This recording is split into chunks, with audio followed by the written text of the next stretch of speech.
Okay, we are checking to see who we have here. Yeah,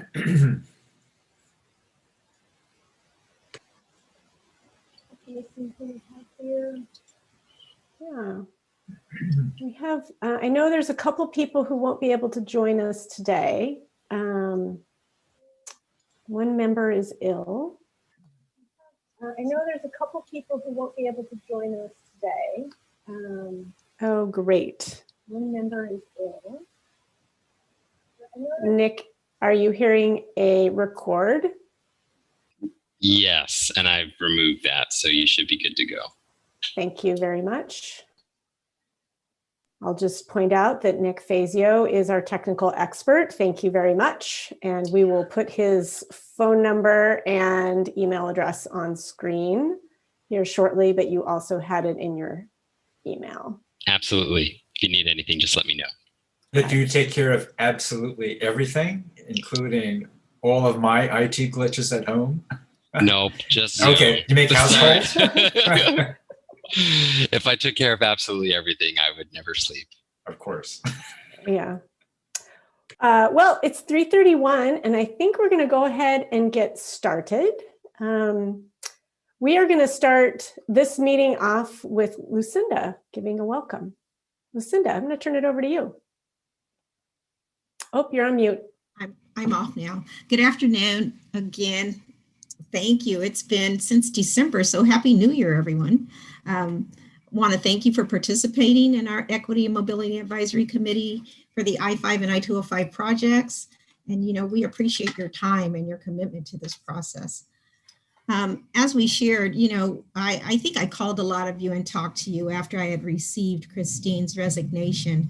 And, you know, it's kind of like Christine was a bedrock. She helped shepherd the committee to where we are today. She is like big shoes to fill for sure. She was thoughtful.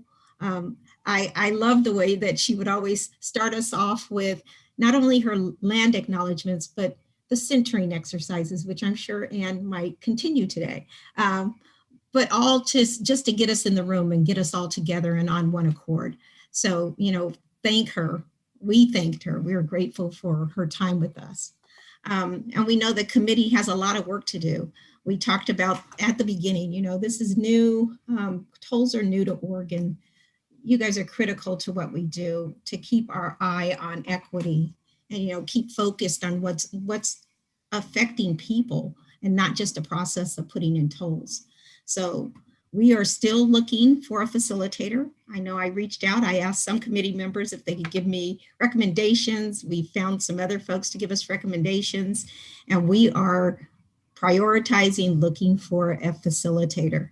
And I want to make sure that that same kind of authenticity that Christine brought and the focus on equity, we find somebody who can actually fill those shoes, and those are big, broad shoes to fill. We're hoping to have somebody by your next meeting. But for today, we have Anne Presenton, and I think you've met her before. She's been part of the toll team, and she's going to facilitate the discussion today. And I want to thank you for stepping into this role. Thank you, and happy to be here. And as Lucinda said, I do have some big shoes to fill. So I'm going to ask you in advance for some flexibility and some grace. In my temporary role, I am using Christine's solid foundation for our committee processes. And I've also asked a few people to help with the facilitator duties. So I'm already going to reach out and thank Amanda and Fabian, who will be helping me, and also Chris Lepe from the project team, who will be helping out as well. So I think from here, Josh, you can put up the PowerPoint.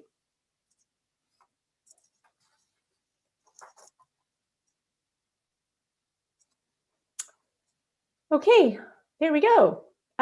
We are recording the entire meeting. And as I said, Nick is your technical helper. If you're having any trouble, please feel free to reach out, note his phone number and email just in case you need it. What you say is part of the public record, and we will make the recording available a little bit later on our website.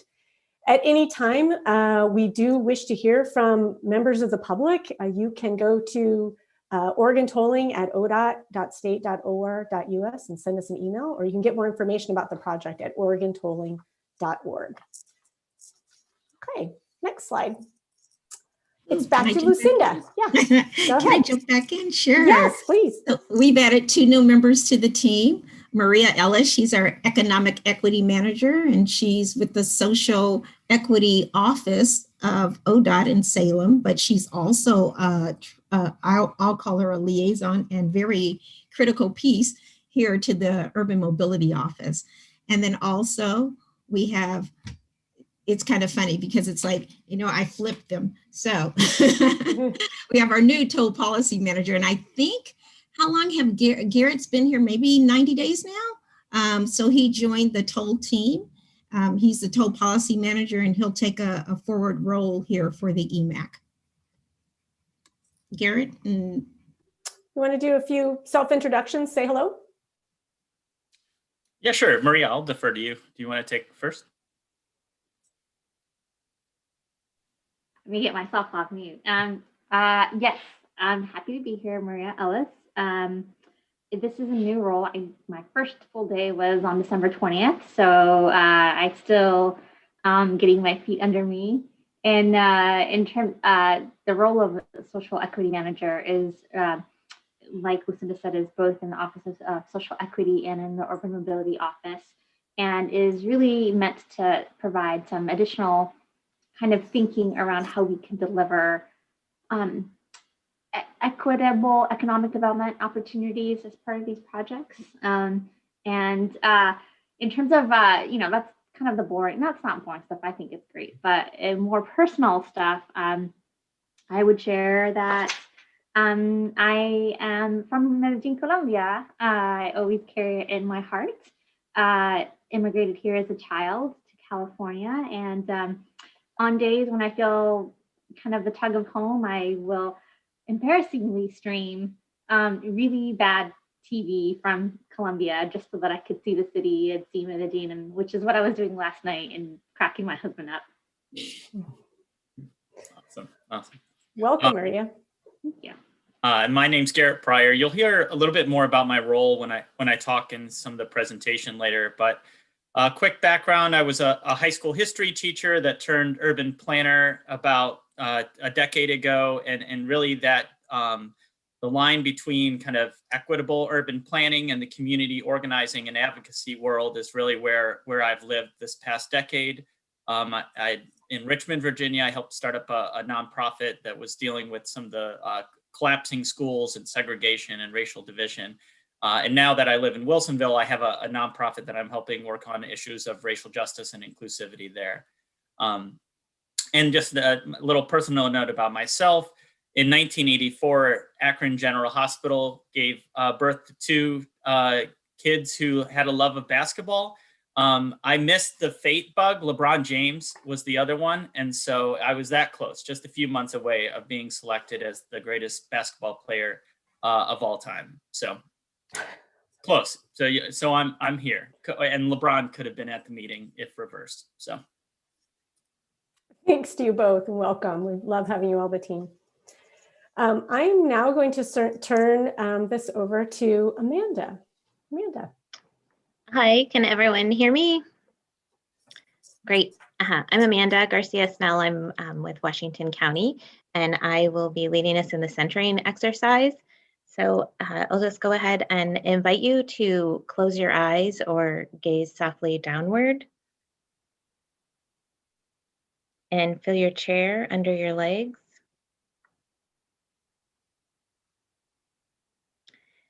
Breathe in deeply through your nose and out your mouth.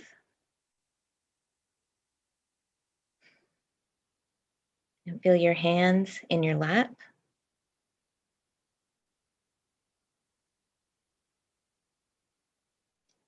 And breathe in deeply through your nose and out your mouth.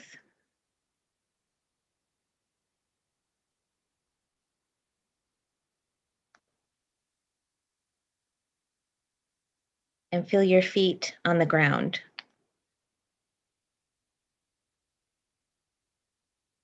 Breathe in deeply through your nose and out your mouth.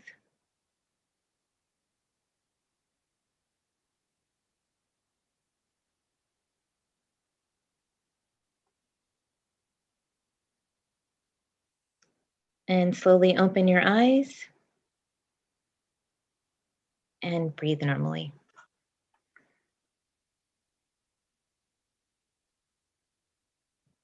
Thank you. Thank you so much for bringing us to present. Josh, can you have us all in full group for a moment? Thanks. This is the time that we would, in our past meetings, have done a land acknowledgement. And I was working with Eduardo, who was agreeing to help us with that. And I want to thank him for his willingness. ODOT is working really hard to make sure that we can do a land acknowledgement in a virtual environment and be both respectful and authentic. We've had some discussions, or the collective we, not me personally, but ODOT has had some discussions with tribal governments and found that more conversation is needed. So we hope to bring back our land acknowledgement after some additional conversations with our tribal leaders. If you have any experience with this, of land acknowledgements in a virtual environment or advice to ODOT in this area, I'd ask you to please reach out to one of the members of the project team. Okay, I think we can move on. Thank you. We're now moving on to our meeting goals and purpose. Today, we're always listening and learning through reflection and discussion, and we want to hear your insights. And the focus for today is discussing and revising our process equity performance measures, and then introducing the equity and mobility strategies that is part of your charge from the commission, and which are reflected in the equity framework that you adopted at your last meeting. We're also going to offer some feedback to Metro in their regional congestion pricing study. Next slide. Before we get into the meat of everything, we're going to just remind everybody of the working agreements, and I've asked Fabian to help us with that. Fabian? Yes. Hi, everyone. Fabian here. And I don't have Christine's voice, so I'm definitely going to miss that. But our working together agreement entailed listen, believe, and reflect. Accept non-closure for the moment. Speak your own truth with compassion. Listen to understand. Don't listen to respond. Value and celebrate each other's experiences. Open hearts plus open minds. Explorations of possibilities. Make space, then take space. Be concise. Bring your best thinking into the room, as well as remember to attack the problem and not the person. And there's always going to be disagreement, frustration, and differences, but it's important to acknowledge them and explore and address them as well. Thank you very much.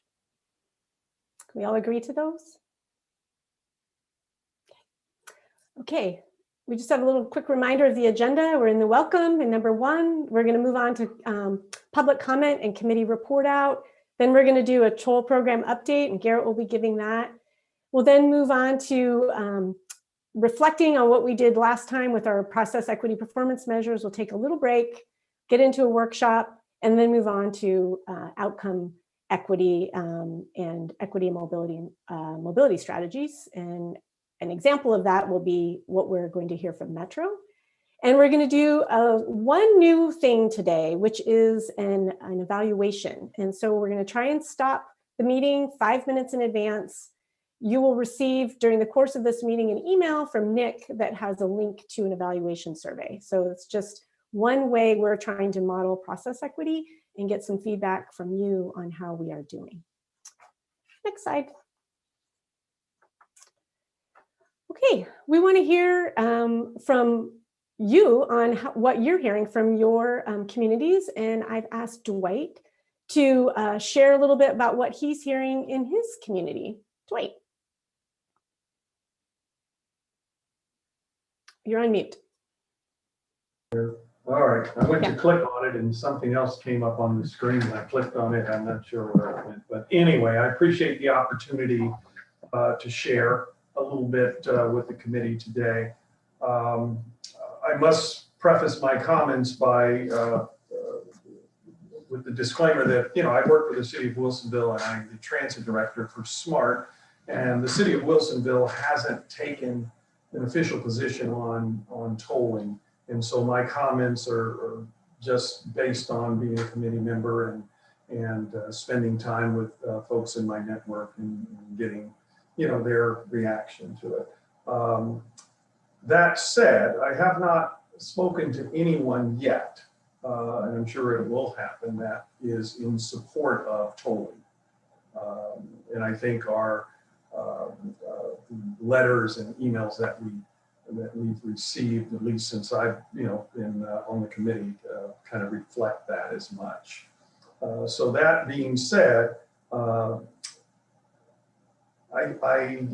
hearing that there is a consensus, at least a consensus, for supporting increased funding for transportation and transit projects overall. So there is that desire to see transportation and transit projects funded. I'm also hearing that there is a desire to see increased investment in alternative modes of transportation, anything other than single occupancy vehicles. So there is that support for that. There is also support, which I think is probably something that we've been hearing in our discussions, just as committee members here, is that there is support for investment in parallel facilities. So any roads, bridges that run parallel to the 205, which is the target for this tolling project, would need to see increased investment. One of the things that I thought was kind of interesting, I think it probably goes along with the fact that there doesn't appear to be a whole lot of support for tolling in general, is that some people said that they're not sure that tolling can be made equitable. So, and I think that's an interesting concept. If you don't believe that tolling can be made equitable, I don't know where you go from there, other than, I guess the proof is in the pudding. So the work that we're doing, the recommendations that we make, someone's going to test them at some point and challenge whether they are truly equitable or not. So, if you don't, again, I go back to my own experience with the transit system that I run here, which is entirely free. We don't charge anybody. And so I don't think there's anything more equitable than free. So, wherever my transit system goes, between here and Salem, between here and Canby, between here and Tualatin, it's all at no cost to the user. So regardless of your social economic background, the fare is the same. So, whether we could do something like that or our recommendation would lead us to something like that, we'll see. So, that's kind of the long and short of what I'm hearing here in, I should say, with my network of folks that I spend time with. So. Thank you so much. Oh, you're welcome. Yeah. Do we have another person who would like to share the results of a conversation they've had recently about tolling in their networks?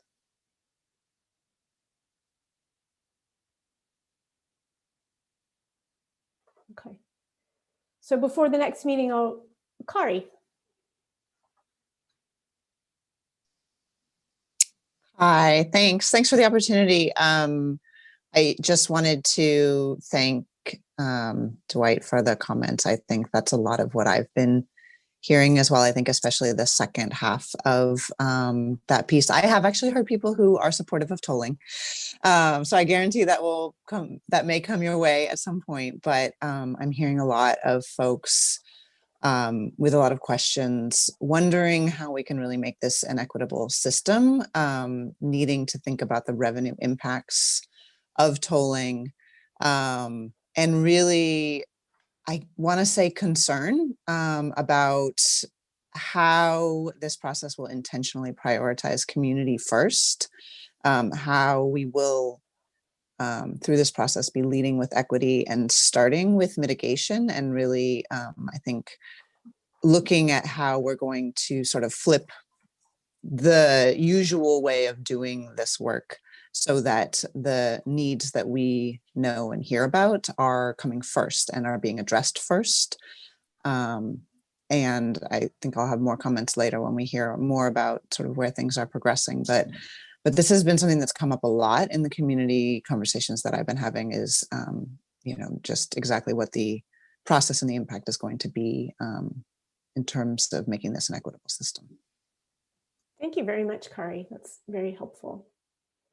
We did receive some public comments, about 10. They were sent to you from Hannah on Monday, that were directed to this body. Would anyone like to discuss any of the comments that were forwarded to you? And for members of the public, these will be attached to the meeting summary. Any thoughts to reflect? Yeah, I was going over some of those comments and noticing there's some themes, obviously, like opposing tolling and overall, but then also just concerns about verbatim is alternate route driving due to congestion, so diversion. Mass transit's not an option because the system doesn't provide an efficient way to get around, and then just impact on lower income communities. So a lot of diversion and not having transportation options to alleviate some of that. So these are some things I just noticed as themes throughout those comments. Thanks, Izzy.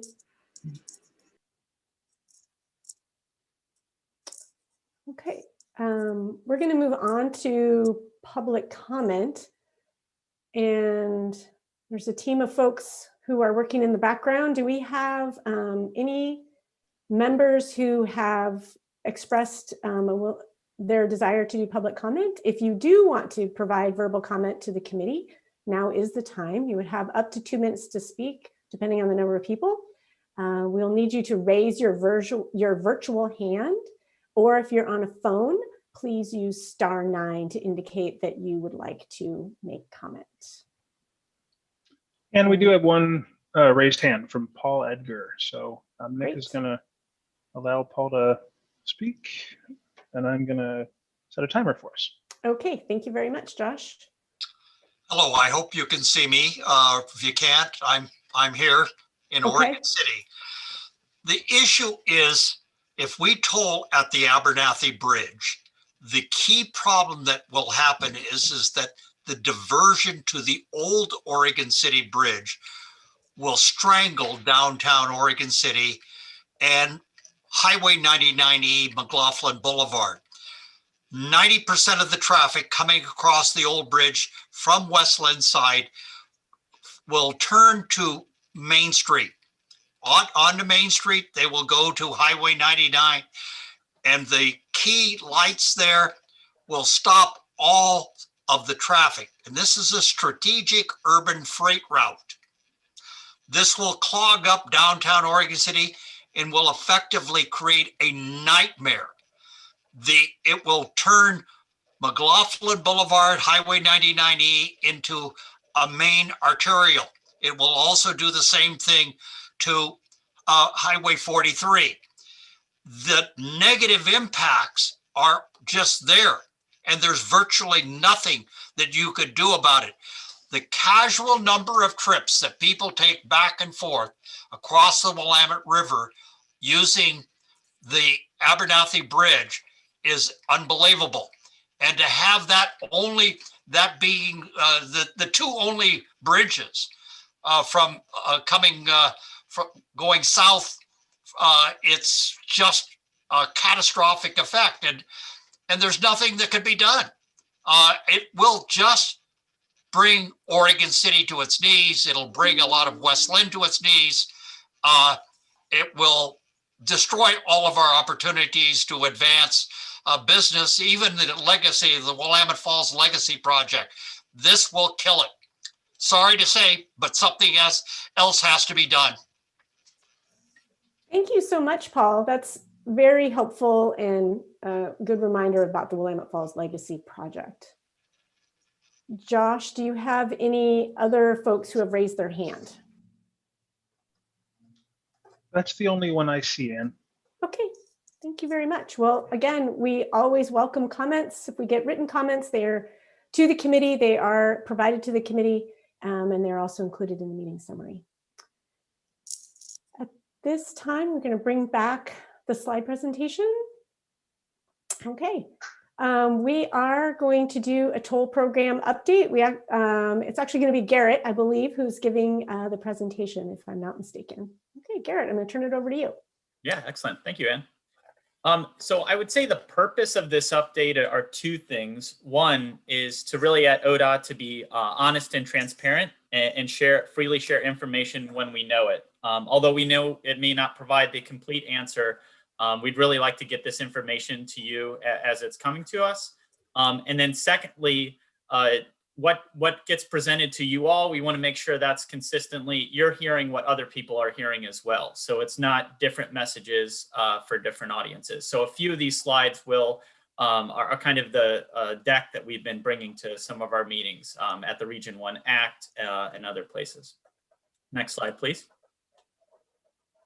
So one of these big questions that keeps coming up and we're going to have to answer, and it's going to be kind of piece by piece, is how will toll revenue be spent? And so Brendan Finn was here last EMAC presentation and talked about part of that answer. And part of that answer are that tolling is going to be a part of this comprehensive congestion and management and mobility plan. Next slide. I'm providing this map here again for you to kind of take a look at that. Like, this is what ODOT so far has identified as the game plan for the region. And you see the stamp date on that. That's when it was brought before the Oregon Transportation Commission. And really, I'm providing this to show you that here are some of the highway and the bike and pedestrian projects that have been identified and kind of where tolling geographically fits compared to those. Next slide. Now, how does tolling actually connect to or fund these different projects? That's a question that we're beginning to answer. We're not fully there yet. But I want us to focus in on the purple bar that's in the middle of the screen. And that's when tolling would begin and revenue would start coming in. And as you can see, the purple bar, if you look up and down, very much aligns with orange, and orange means construction.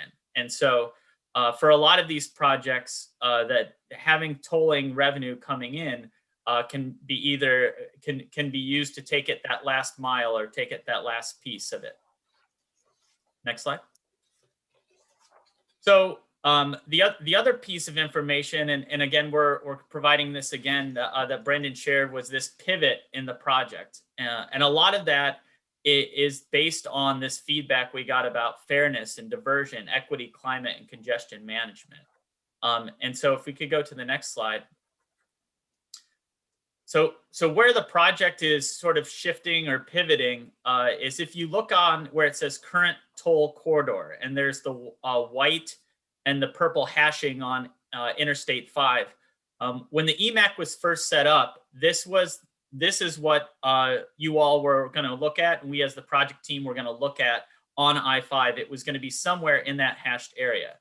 Now, based on those comments that we've been receiving these last 6-7 months, that study footprint for I-5 is now going to extend to the dark purple areas that you see on the screen.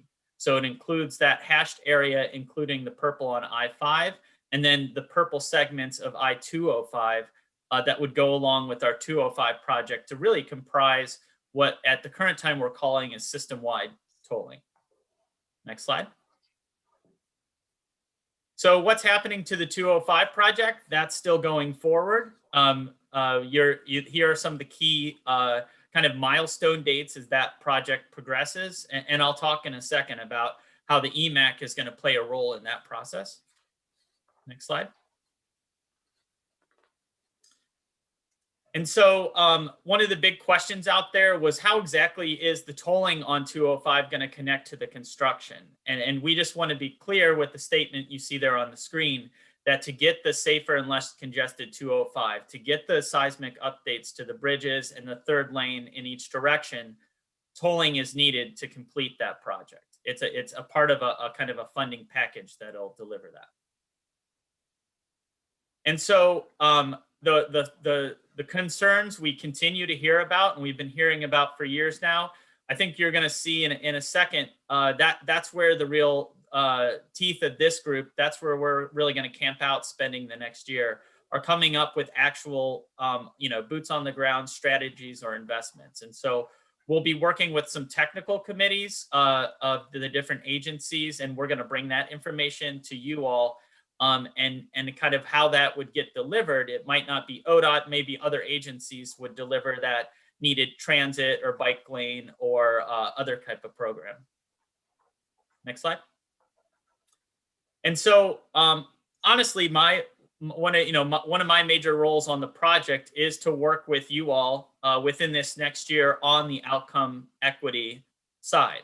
So really our next EMAC meeting, we're going to spend camping out and figuring out a game plan on how we're going to accomplish the bullet points that are here on the screen. So with the I-205 project, you all will see the alternatives and the performance measures of how we're measuring outcome equity.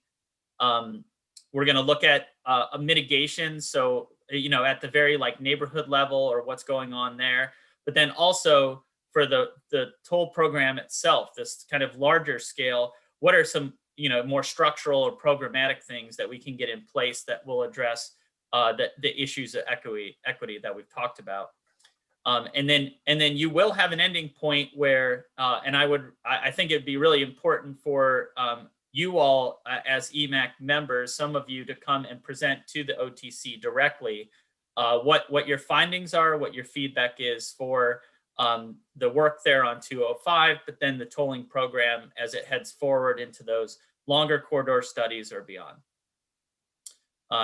So with that, that's the end of my presentation. I think we have some time here for discussion. So if you have any questions or comments. Sure. James. Thanks. I think that's really great information. Can you tell me your pronunciation of your name again, please? Yeah, Garrett Pryor. Garrett. All right, sorry. I didn't want to jack it up.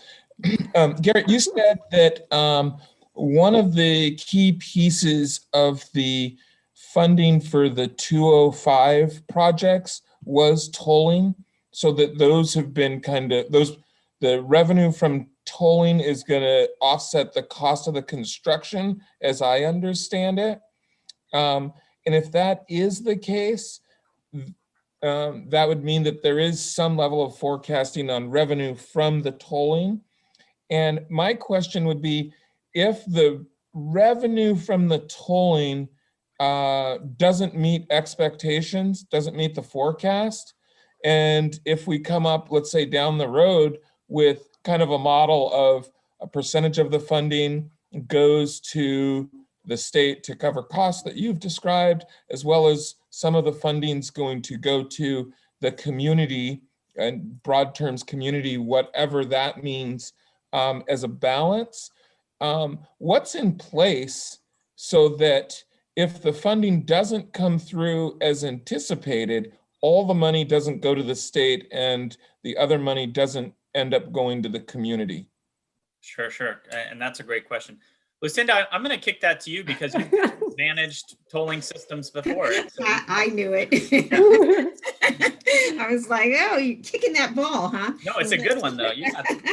James, it's a great question. And what I want to say is that the Transportation Commission in September had a policy that says net toll revenue stays in the corridor.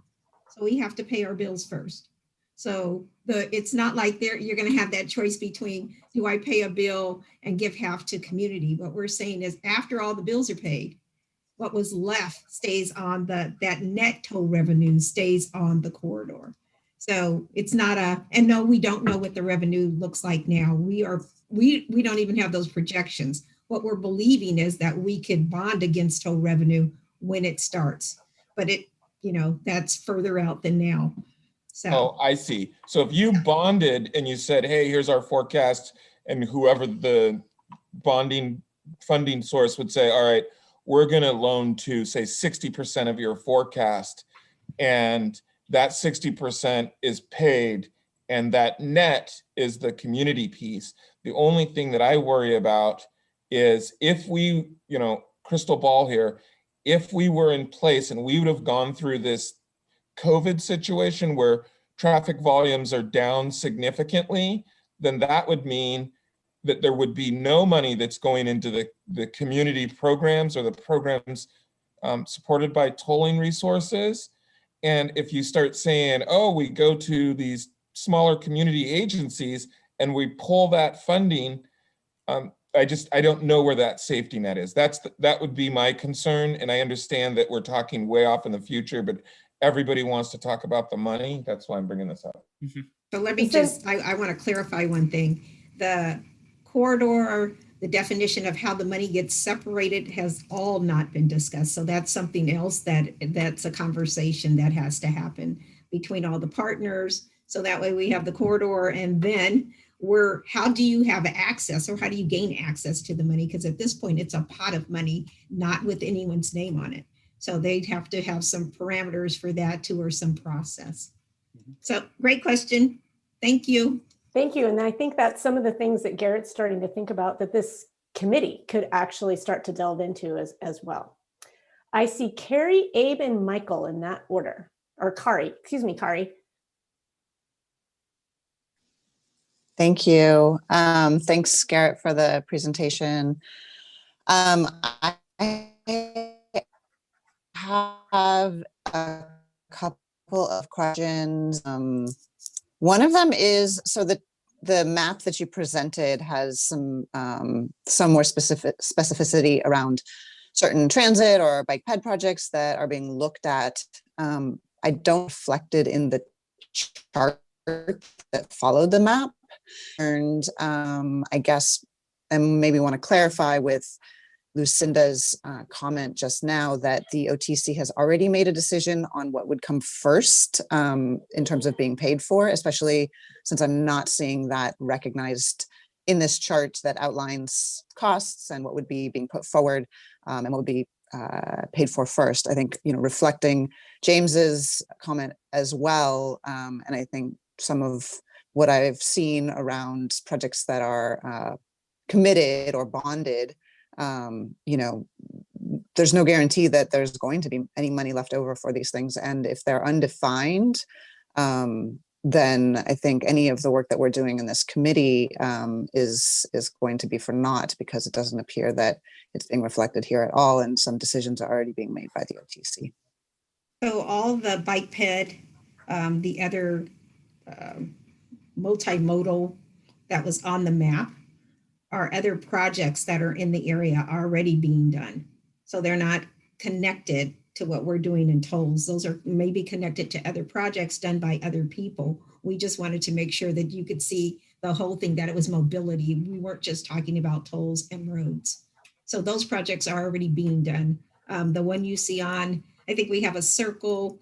I'm thinking of the map on the I-205, you see a circle for a bike ped bridge.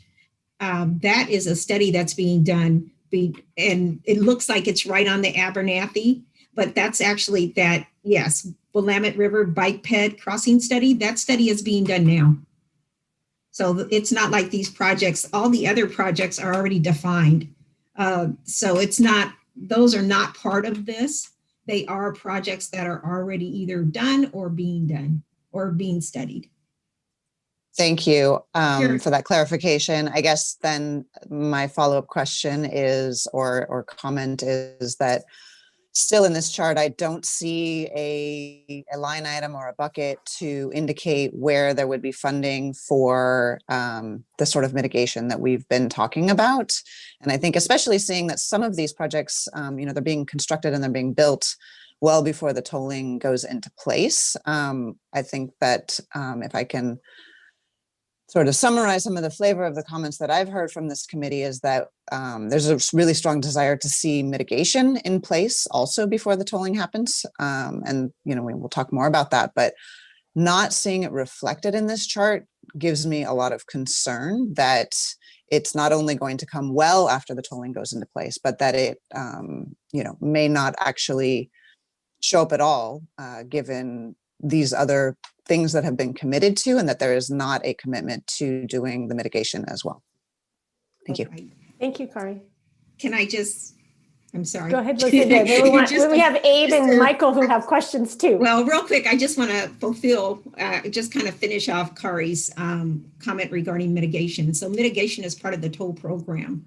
So before we put in the toll, we'll have whatever the mitigation is will be part of what we deliver for the implementation of tolls. At this point, we don't know what it is, but we have that as part of the implementation cost. Did we have that? Did we have that implementation cost sheet? It's, well, for the toll program, it's $300 or $400 million. And part of that has mitigation in it for whatever it is that is determined to be, that needs to be mitigated. We do not know exactly what that is right now, but there is money for it. So tolls won't happen without the mitigation happening too. Thanks, Kari. Abe. Yeah, I think most of my question was actually answered with Kari's question, where I was curious, just seeing this 2-slide sequence of slide 12 that says tolling is a vital funding element for projects in the management mobility plan, and then seeing that slide, I was curious what equity criteria were applied to the development of that map and those projects and prioritization and criteria. But hearing that these are kind of just a landscape snapshot of what's already in effect helps me understand and clear that up. So thanks. Thank you, Abe. Michael. Hi, everyone. Good to see you all. And my question is along the lines as well of what Kari was asking. And I'm especially interested in this because I heard last week about proposed state legislation that ties toll revenue exclusively to tollway projects. And from the discussions at the City of Portland that they've been having about, you know, how to make tolling equitable, it has become clear that the use of toll revenue is a really critical component in creating an equitable toll program. And that's something we've talked about here in this space as well. And that a significant amount of the revenue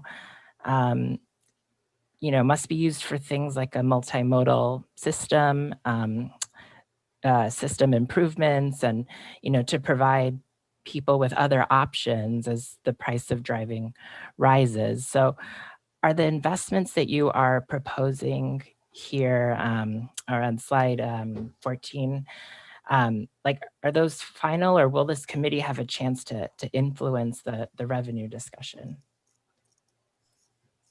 So are we talking about the slide?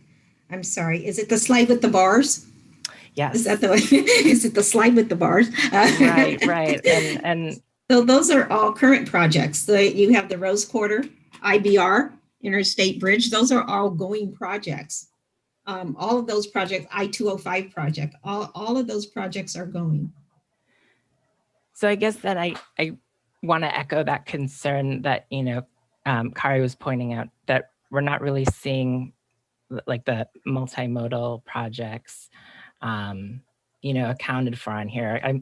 I guess I'm sort of just having that feeling that, you know, all toll revenues will, you know, go towards, like, you know, paying these bonds. And then I guess, you know, I'm not really sure what we're really left with. And, you know, are we left with any kind of meaningful amount? And I know that it's still hard to calculate, but I think having that, you know, listed here would make it clear that is a priority. So the multimodal, can we go back to the map? I'm sorry. Now we're like jumping all through this slide deck right now. Sorry about that. We're gonna, and we do have some time, so I think we're good. So, okay. So let's get this question answered. We can talk. So all the projects that you see here that are multimodal projects are projects that are being done by either others or ODOT that are already being done. These are not part of that other group of things that need to be paid for that are being done. These things are being done. Okay, so these things you can look at and say, okay, this is what's going on. It's kind of like trying to show you what's going on in the region, right? Not it's just a toll road. There are other things going on. What happens on the toll road, the mitigation that we need to do, are things that you guys are going to tell us about. Because at this point, we don't know what those are, but they would be included here. Once we identify them, we can include them here. Does that help? Yeah, that helps. I guess I'm, eager to see them reflected, or I don't know what they are yet. Yeah. I can't. I mean, we could stick something on there, but I'm not sure what it would be right now. So what I'm hearing here is, some requests from the committee for a little more clarity. And one, as we think about process equity performance measures, communication and clarity, that would be part of that. So it's a good thing to kind of think about as we're moving ahead. And I would just add, I think, because I'm tracking where Michael and Kari are coming from here, as far as like, well, in transportation planning and funding, you get your project on the map, it gets studied, and then you get one of those nice implementation charts where it shows the orange to construction. And you're looking at, well, for the bike and ped projects that are here, that a few of them are in the study phase, where's the orange bar for construction? And so I think what we'll see is we'll get a look at it through the NEPA process on 205 with this committee. We'll look at more discreetly in that area, what are some projects that can be included in the federal document, in that federal study.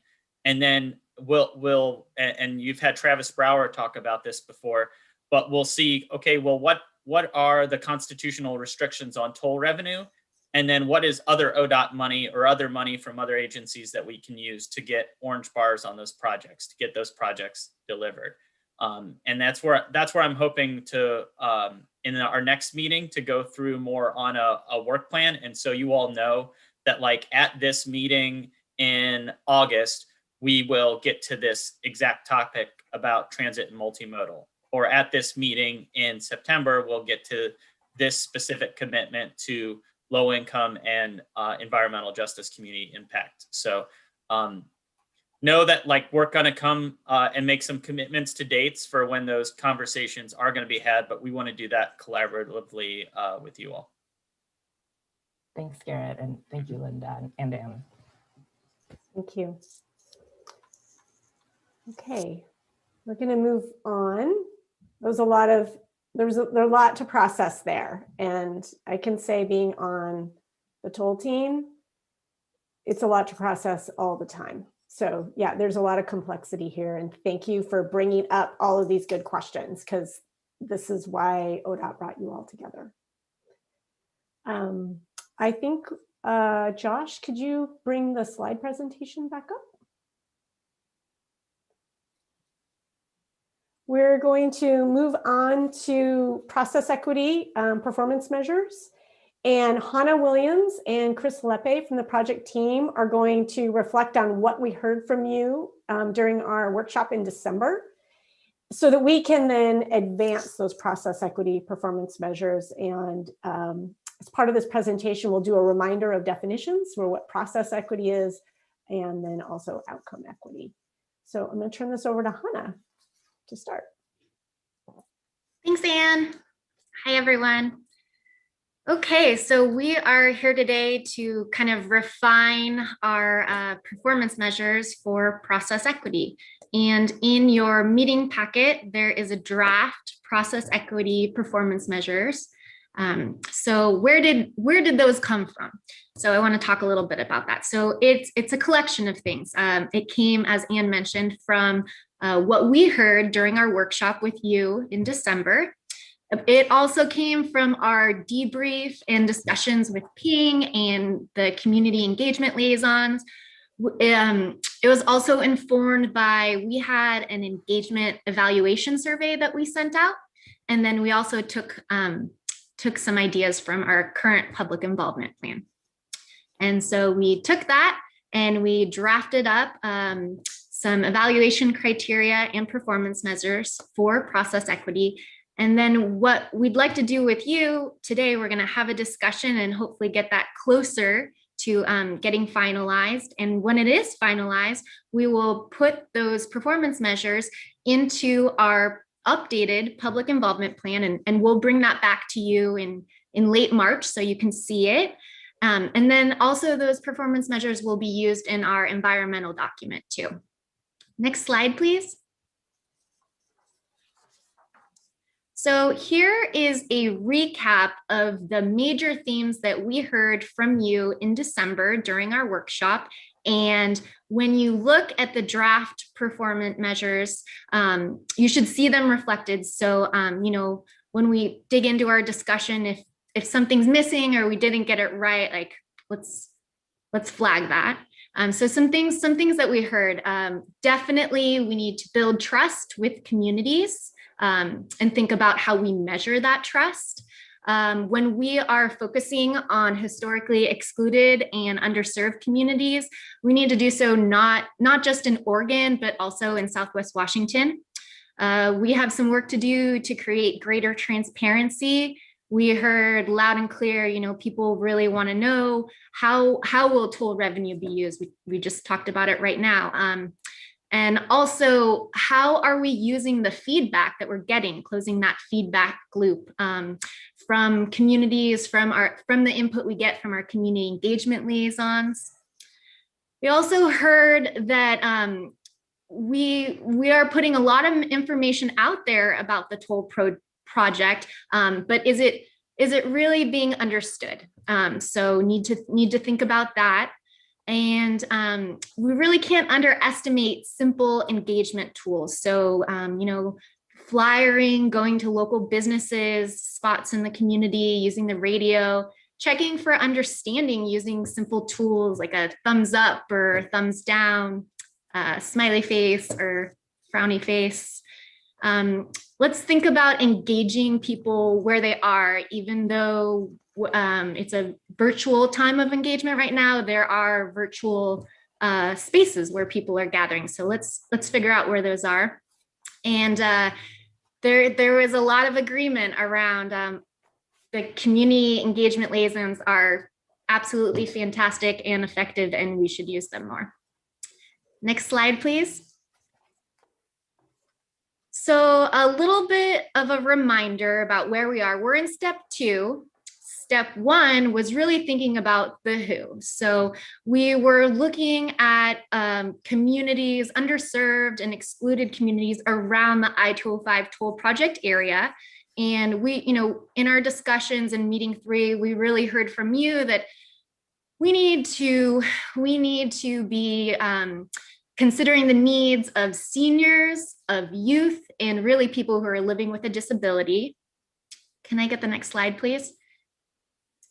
Here is an example of a map when we were talking about communities along the I-205 toll project, underserved communities. Here's an example of one of the maps that we use. And so this one is looking at people who are living with a disability, and the red dot is the Abernathy Bridge.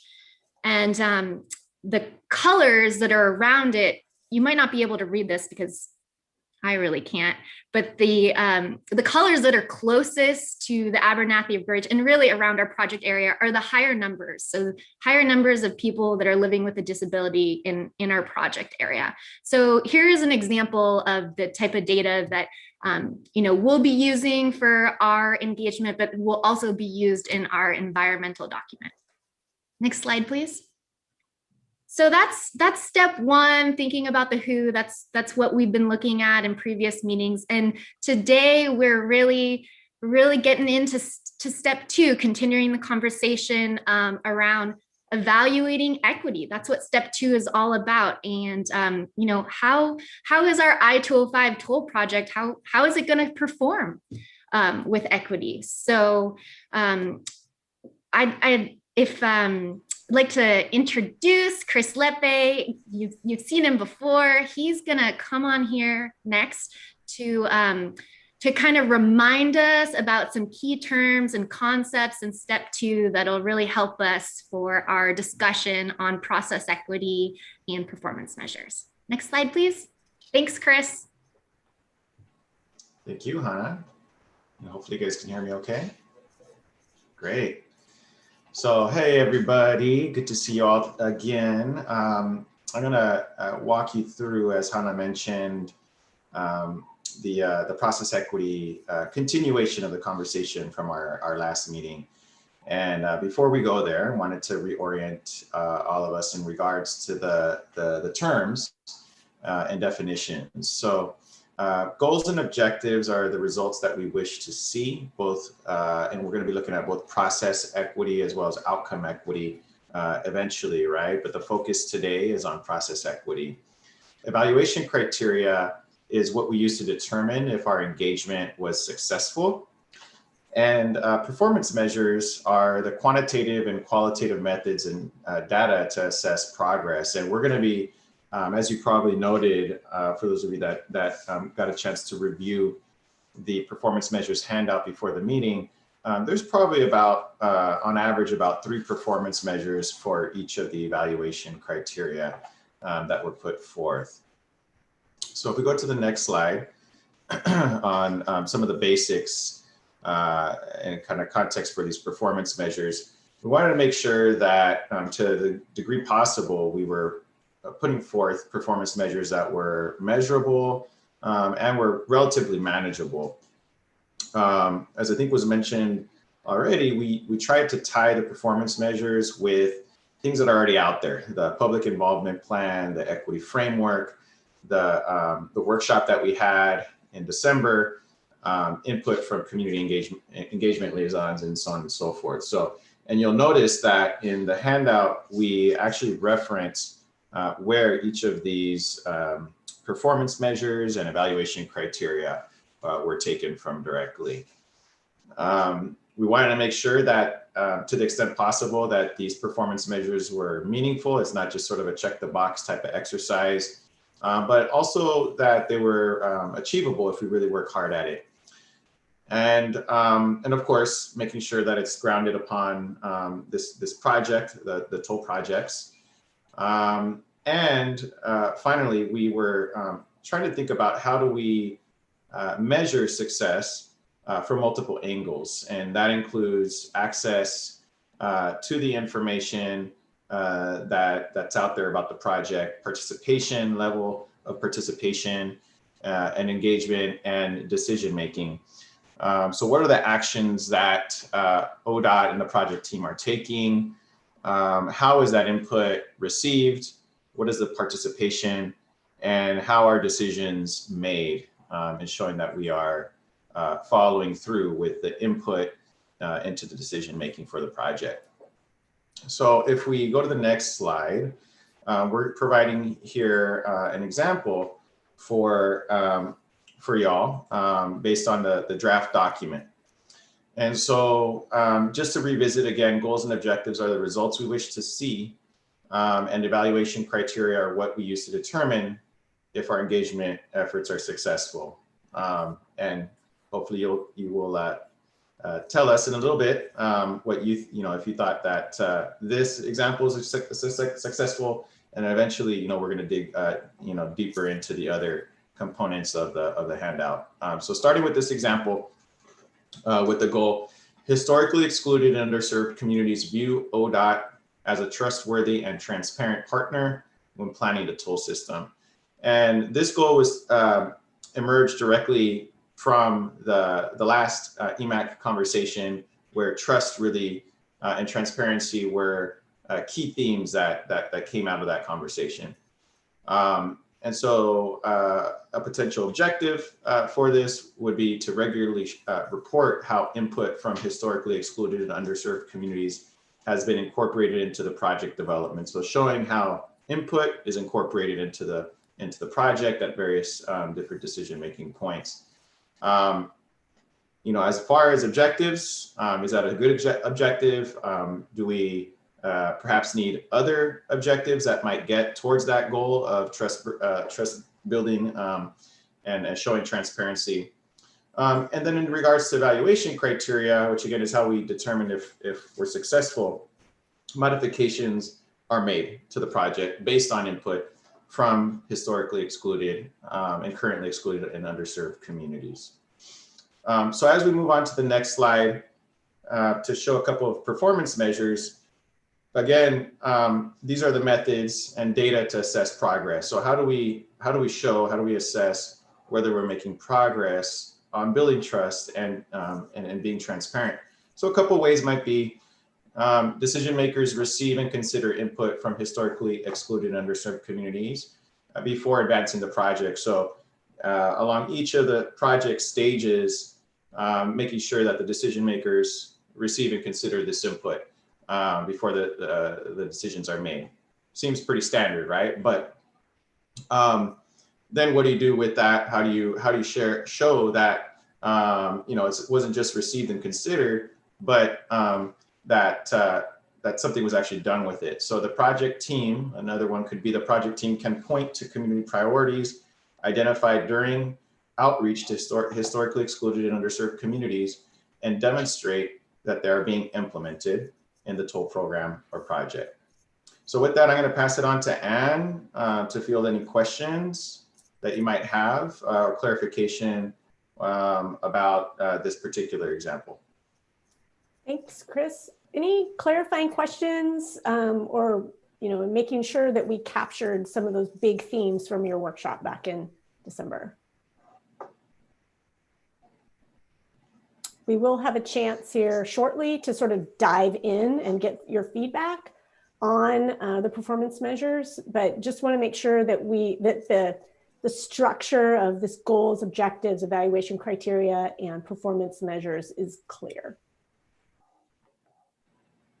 Okay. Yeah, and I would just, I guess, pose a question, and we could talk about it after the break. But given that trust and transparency was such a big question, and it's something that has emerged in other elements of this project and other projects for ODOT. How do we do that? Are we getting to it? Are we showing with these performance measures and evaluation criteria that we're getting there at the end of the day? After during and after the project construction and into the operation of the project, that we're doing a good job, that we're not going in the opposite direction, but we're actually moving forward. We're building trust. Thanks, Chris.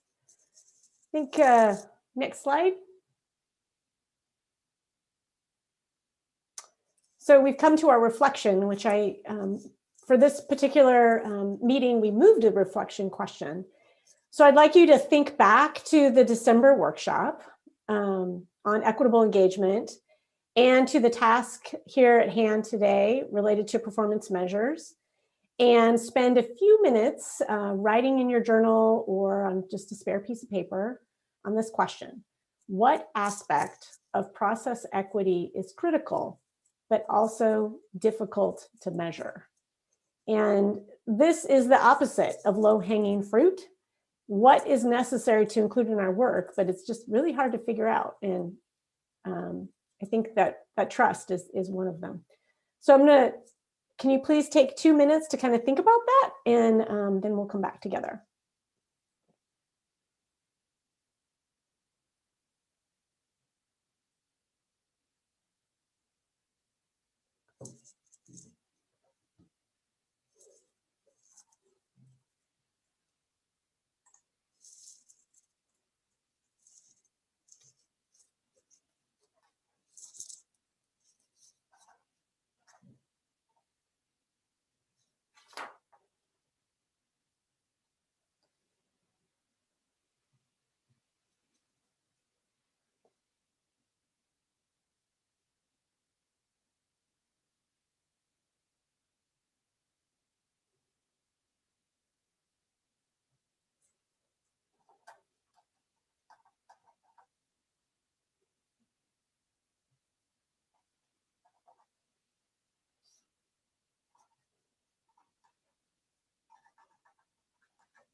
Okay, we're going to come back together.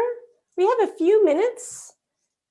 Does anyone have any quick thoughts to share? And this might be something you've had a challenge with in your own work or community.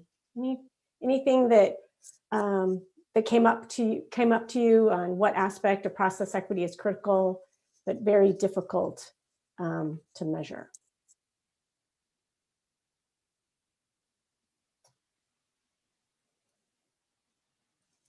You guys are all outside today, aren't you? Mentally, you're outside. Dwight. I'll get the conversation started. As I was thinking about the question, I think for me, going back to some of the comments that I heard from my network, I think the health impacts of the individuals, many of them low income, that may be living near or on some of the parallel facilities. And so they will see the likelihood is they will see increased traffic in their neighborhoods or near where they live. And so is there a way of gauging and then quantifying the health impacts of something like that? So, I throw it out there just to the group to kind of get things rolling. Thank you, Dwight. You're welcome. Other reflections?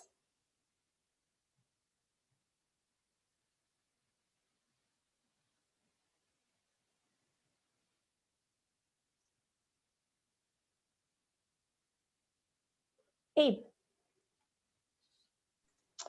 Yeah, just to build off of Dwight's comment, that's definitely something that's been rattling around in my head on health impacts and tolling. And so I've been working with our EPI on trying to map some of that out along the corridor, and happy to share that with the committee when the time is right. And I think the performance metric conversation is definitely the time to bring in those potential health metrics.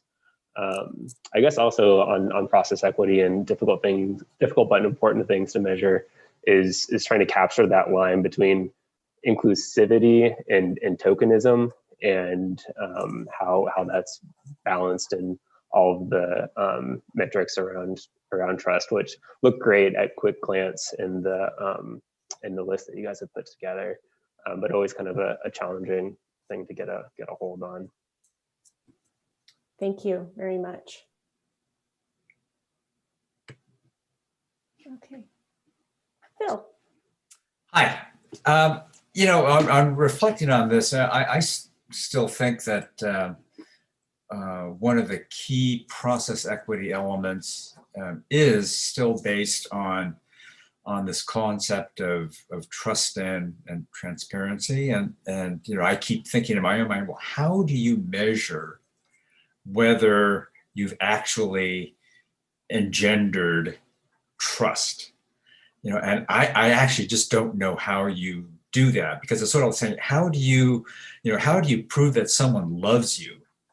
What are the ways that you measure love? That's kind of one of these almost emotionally based concepts that I think it's very hard to even put into qualitative terms. But going back to my own experience in healthcare, it's sort of like if someone doesn't think they've been heard. So in other words, the listening component. If they don't think they've been heard, then they keep at the same point that they're trying to make time and time again. And so I guess in a way, the trust transparency thing is, how do you then feed back to someone that the input that they've provided has been absorbed and somehow has had an influence? Now, that doesn't necessarily mean that everything that they say is actually done or changed, but somehow you've got to be able to indicate that that input resulted in a thought process that may or may not result in something that they actually want or would have preferred. But there's a thought process, and it's that thought process that has to be transparent.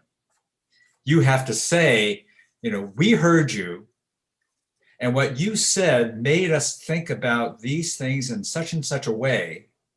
And maybe we didn't actually come around to making a change that agrees with you, but here's the reason why. So it's almost like coming full circle.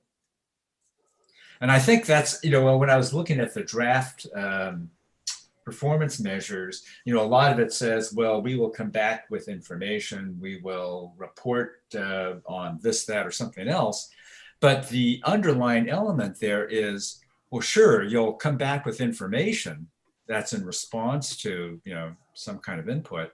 But what's more important is, how did you arrive at the information that you then turned around and fed back to the, you know, to the communities or the stakeholders? That is a great segue Okay. into our discussion. So thank you very much. I'm going to move us along. This is the time for our quick 5-minute break.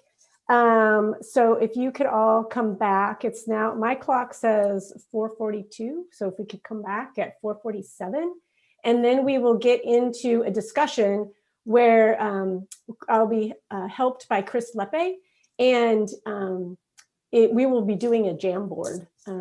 We'll be working with a Jamboard and kind of doing a little brainstorming. So I'll let you all, actually, I'll give you till 4:48, since I took a little more time. So if you could come back at 4:48 or in 5 minutes, that would be really great. Thank you.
Chris, as folks are coming back in another minute, do you have the PDF of the document that you're going to walk through available?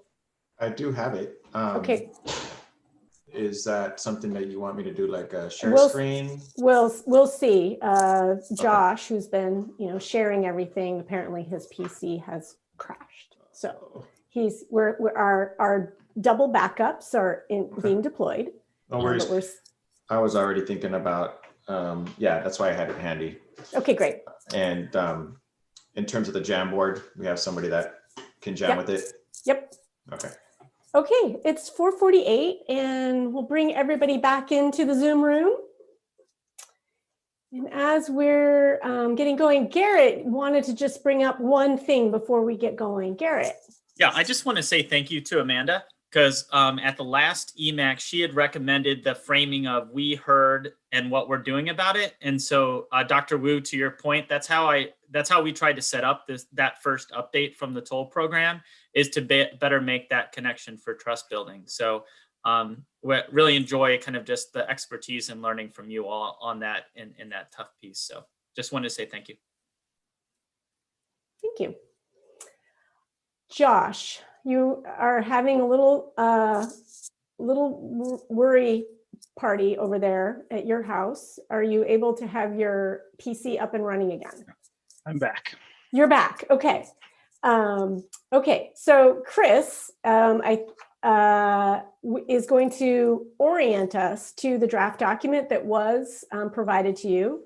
Of course, if we were in person, we would have printed this for you and we would be much easier to walk through, but we're going to do it virtually just by putting the PDF on the screen and making sure that you all understand how we put it together. We're then going to have a high-level discussion, and in the interest of time, we're going to avoid the exercise of wordsmithing. We want to get your feedback on it, and we have a series of questions to move you through that. And then we're going to want to work with maybe a couple of you offline to really do that wordsmithing. But we're going to try and see how far we can get today. But keep in mind that we are going to want to do some between meeting work with a couple of you. Chris, are you ready to go? I'm ready. Okay. Josh, is there any way you can bring that thing up on screen? Yes. Excellent. All right. Okay, so again, based on our discussion from our December meeting, as well as taken from the equity framework and other documents, we drafted two goals for process equity, two overarching kind of engagement goals. And each of these goals has one or two objectives and multiple evaluation criteria. And then, as I mentioned, typically somewhere in the range of anywhere from 1 to 4 performance measures with an average of about 3. So your charge from the OTC specifically calls for developing performance measures, but we're also looking for your feedback on the draft goals, objectives, and evaluation criteria, because it all works together, right? So on page 1 of the document, you'll see that we have an overview, definitions and reminders, including where all this kind of emerged from in regards to the evaluation criteria, performance measures, and so on and so forth. Page 2 with the blue bar on the left side focuses on understanding and awareness by communities of concern. It's really sort of the provision effectiveness, the effectiveness of the provision of information, if you will. Page 3 and 4 Chris, with, yes? Kari just had a question. And maybe it was, Never mind. I just figured out where the document is that I'm trying to find. okay, great. All right. Page 3 and 4 with the green bar focuses on meaningful engagement. How do we show that we're effectively engaging communities beyond just providing information, and those measures to indicate that the objective has been met? Page 5 with the purple bar focuses on trust building, which was that major theme that we heard a little bit about today, but also in our December workshop. And then finally, as a little bit of a different kind of angle or element, we have on page 6, there's an orange bar that includes draft goals, objectives, and performance measures that relate to process equity from the I-205 tool project draft purpose and needs statement. So we wanted to also put that before you so you can see, what we've developed as it relates to those first categories. And how it relates to the draft purpose and needs statement, and whether you think it's jiving together and whatnot. So we'd like to get your initial feedback to refine the draft, and the project team is taking notes, and we'll share as noted. They're going to be taking notes on the Jamboard, and we're going to be sharing that at various points of the discussion. I don't want to have it up during the whole discussion so that we can kind of see each other as we're talking to the greatest degree possible, but we will be flashing that up at various points to just kind of make sure that we're circling back with that, with what we're obtaining from y'all. So, but before we get started, I wanted to just kind of check in and see if there's any clarifying questions on the format or how the draft was developed.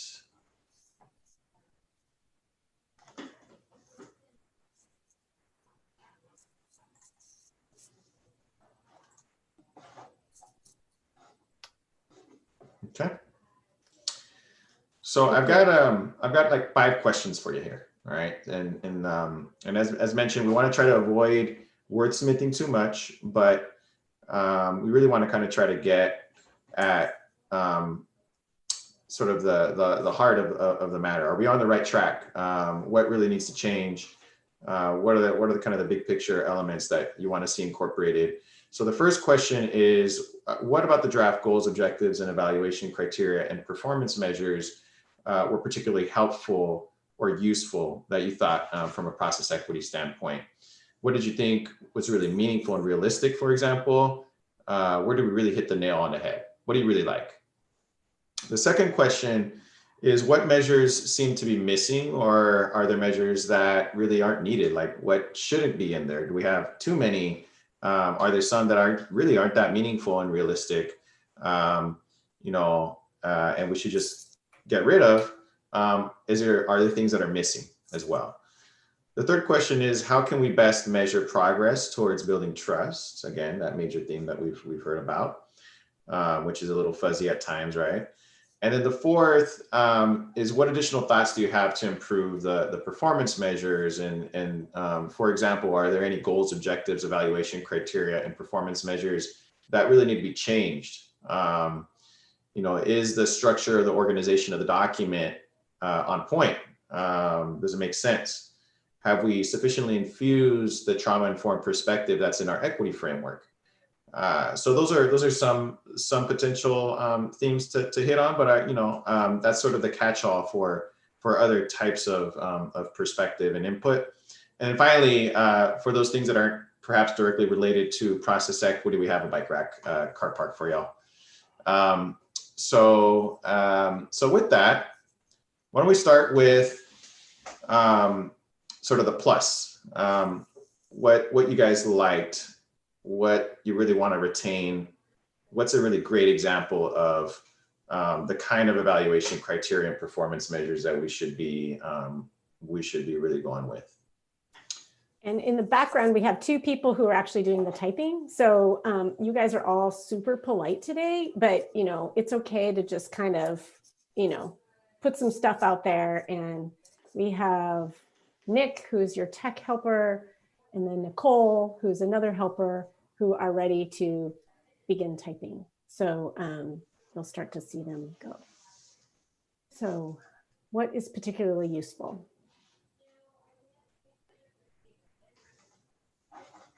Don't all talk at once.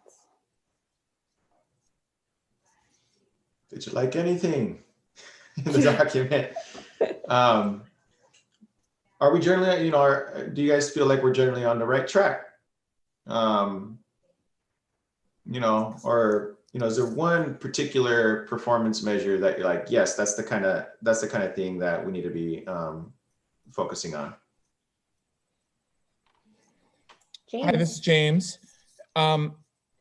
For me, it kind of goes back to what Phil was saying. And it's hard for me to start talking about the effectiveness of measures when we're not clear about even the collection of the information.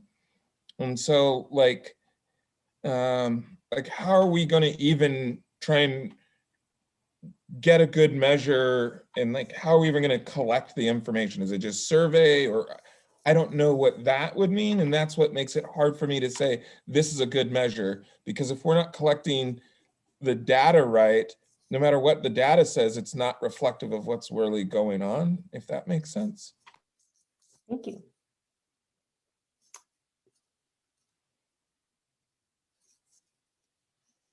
Fabian. Yeah, and apologies, I have my camera off. I'm just dealing with a puppy here. But we want to see the puppy. Maybe if he'll let me grab him, I will bring him up here in a second. But I think that what I do like that it does focus on like historically impacted folks. And I think that for me, when we're looking at equity, we really have to think about what brought us to these disparities and really focus on some of the data that we do have historically and make sure that as well as these folding projects, if it is going to affect specific people who live in that neighborhood, to address that as well. Thank you. Other thoughts that are particularly useful for process equity in the draft document?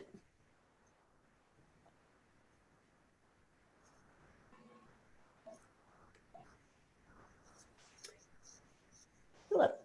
Yeah, I have, maybe it's a little bit of a question and a comment, but I think under the objective of meaningfully engage historically excluded and underserved communities through the project design, development, implementation, blah, blah, blah, blah, blah, then one of the evaluation criteria is ability of historically excluded communities to share their input in culturally preferred ways.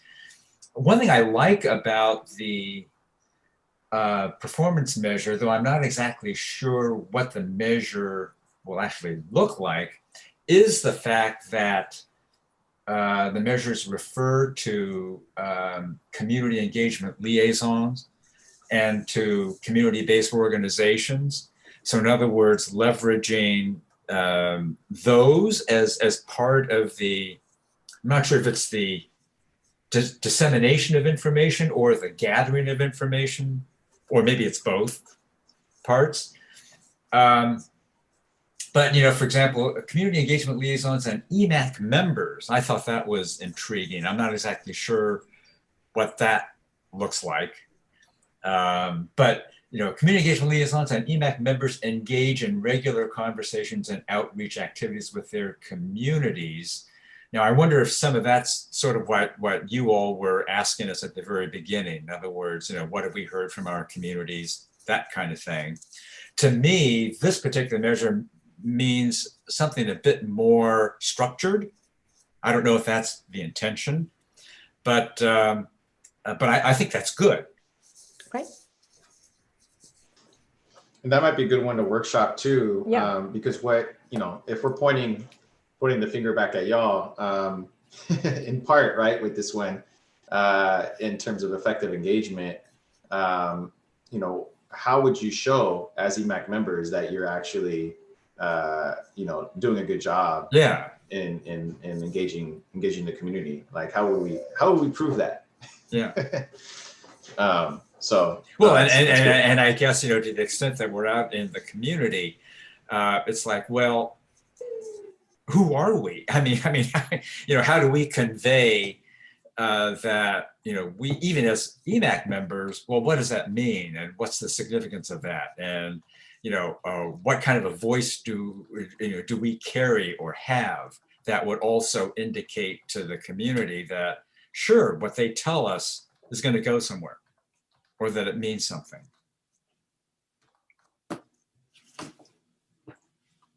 You know what? Yeah, that's good. And so it's partially the EMAC as a conveyor of information in one direction, but also in the opposite direction as well, back towards ODOT, right? And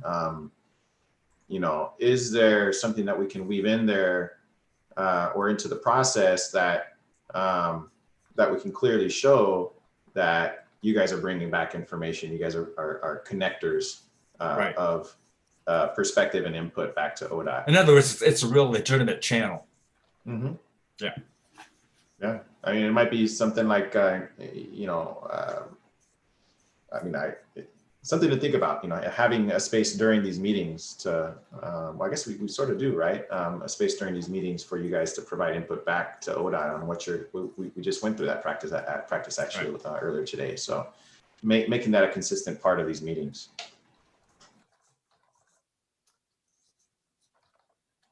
Other comments on things that are useful, or are folks ready to move on to the second question? Let's get one more. Okay. Park or Kari, Eduardo, Diana, especially those that haven't spoken up yet. Sharon, we haven't heard from you.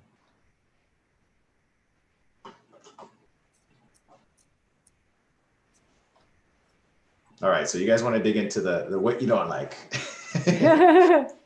So let's go there. Let's go into the areas of improvement. Actually, my bad. So we're gonna get into the measures that are missing. What's missing, and what do you feel is not needed? Are there sort of superfluous performance measures, things that aren't really all that meaningful? So what do you think really needs to be in there that we didn't include, and what probably doesn't need to be in there? Park has his hands up. Yes, my concern is with really titles and things. The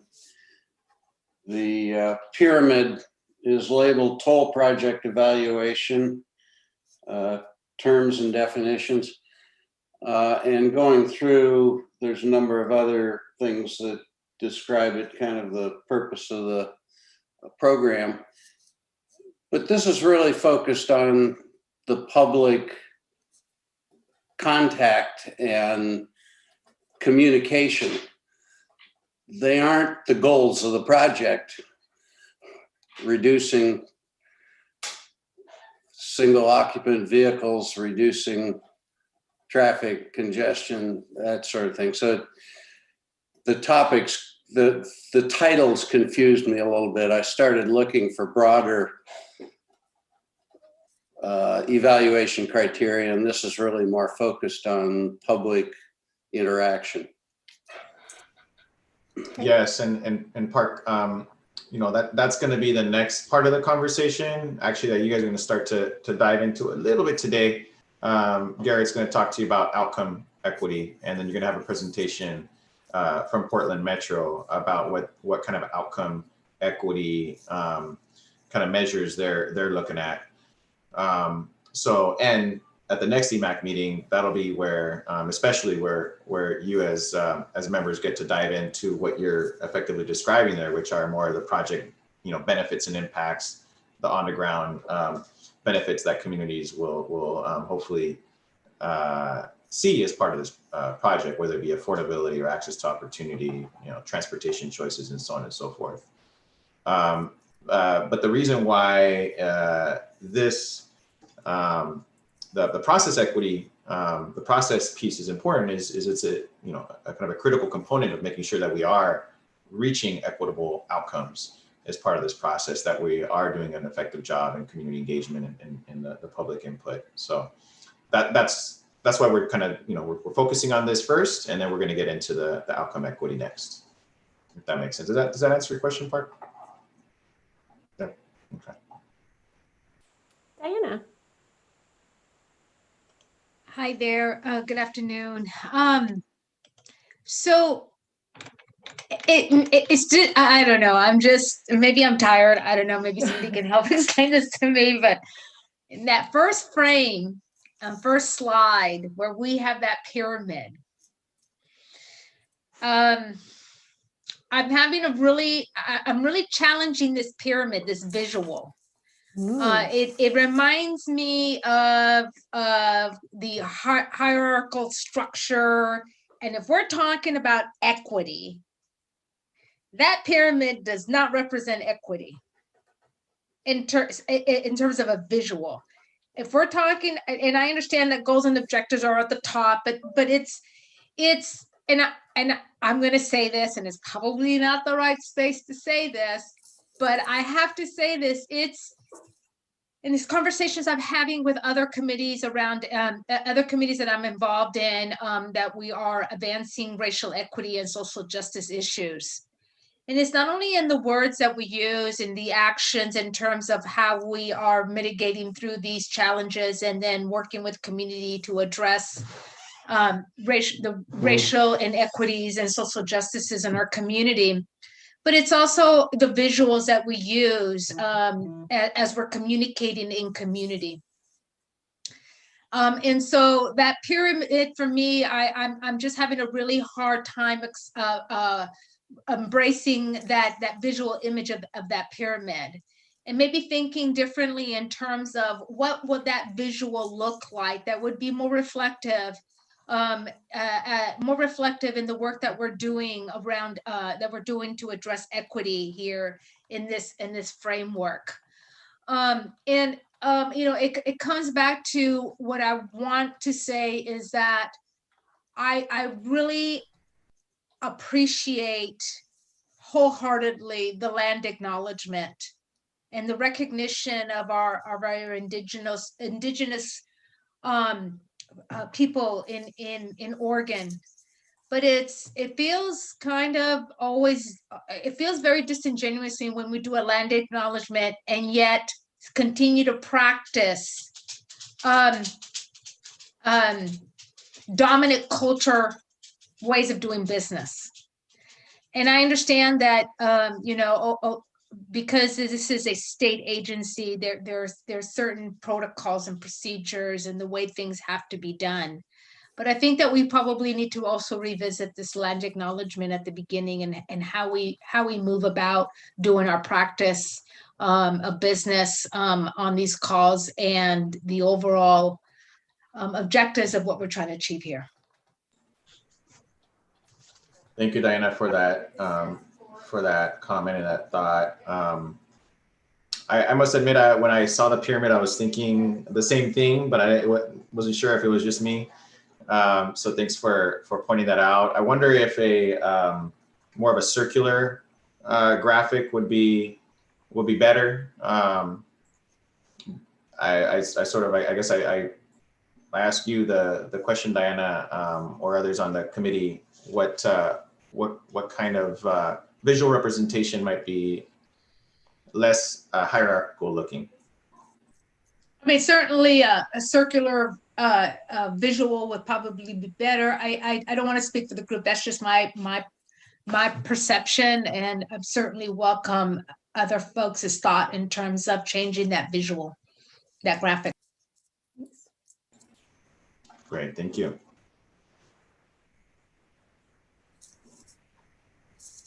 Other thoughts? Yep, Sharon. Yeah, I'm just following up on the concept of how we portray things. I think is really important, and because it changes how you view things and how your mindset works.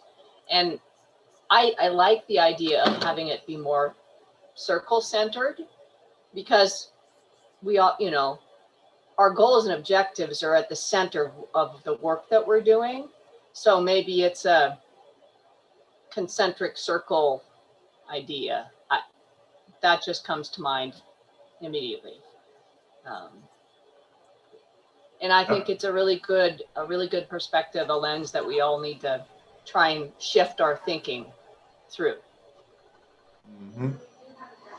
Yeah, I like that. So you start with the goals and objectives, move out to evaluation criteria, and then you got the performance measures at the exterior, something like that. Kind of a wheel and kind of encircling of our goals. Mm-hmm, mm-hmm.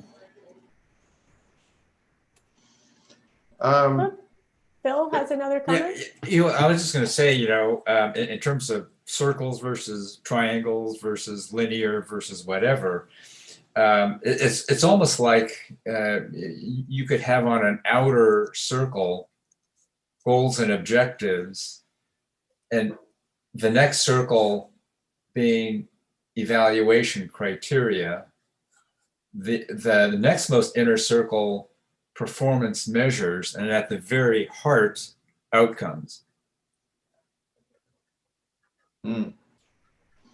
I like it. And I will say, it sounds like there's some interest in reworking this graphic. If any of you would like to work with staff in reworking that, I think that would be very much welcome in providing input on that. I think we can do that, yeah? I don't want to speak for the team, but. No, it's great. Okay. I'm wondering if we could move along to the next one, just in the interest of making sure we have enough time for the Metro presentation. Yeah, absolutely.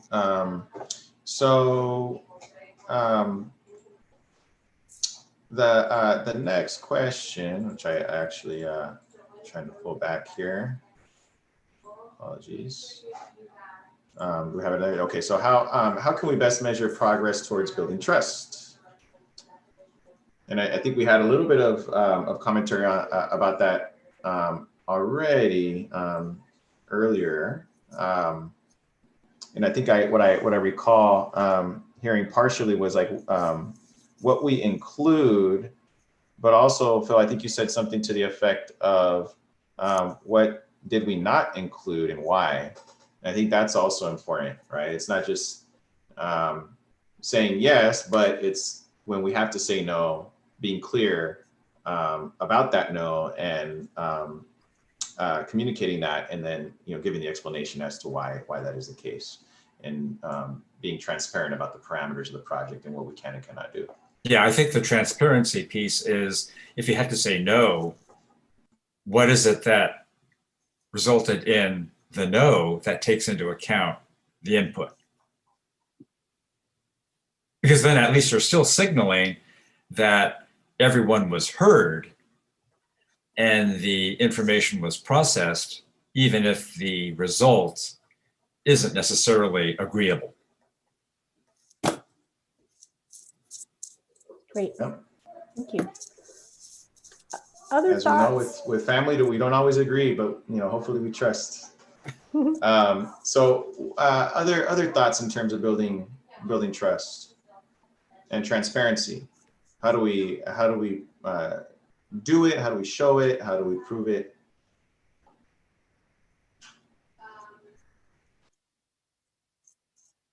This was the big one. And how do we measure it? Diana, do you have a thought, or is your hand just still up? And no, I wanted to, yes, yeah, I please. wanted to say something. So how do we build trust? We want to, it makes it sound like we're trying to put it in a box, and trust cannot be placed in a box, and trust cannot be, we cannot set a deadline, a timeline on trust. This kind of work takes, it takes a great deal of invested time to build trust in communities. And unfortunately, this project, we have some hard deadlines, and that's a challenge. And so I'm a pretty optimistic person, but also in that sense very realistic. And let's be real here. We're trying to put trust in a box, and trust does not belong in a box. And if we could figure how to do that out, I think we'd be all millionaires on this call. That's what we're trying to do. We're all trying to do right. So it's challenging, and I don't think that. I mean, we may be able to find some medium ground somewhere, but I really want us to be conscientious and cautious while we're moving down this conversation of how do we build trust in such a short period of time. All right, so I captured two themes, Diana, from what you noted. One is humility, right? Because we're talking about something that has brewed for a very long time, and we're talking about one project here that has, as you mentioned, some parameters as far as the time factor. You also make me think, though, about the sort of here today, gone tomorrow effect that often happens with agencies and projects. And so, sure, we build trust as part of this project over a course of a few months. But what is the longer term commitment? What is the longer term relationship that is established so that it's not just, we're doing a good job here and we're engaging folks, and then we're gone for 10 years or something like that, right? So, part of building trust is that that long-term investment, is that sort of stability in terms of being there and nurturing those relationships. Sharon? Yeah, I think one of the real challenges we have in this limited time frame is I find it's very hard to build trust when we're looking at each other on a screen in a box. And I don't have an answer for that. I just know in a lot of the prior, more challenging infrastructure projects in a local setting, the best way that we built trust was meeting and talking and getting to know each other. And I just don't know how we can accomplish that same feeling in a virtual setting. Yeah.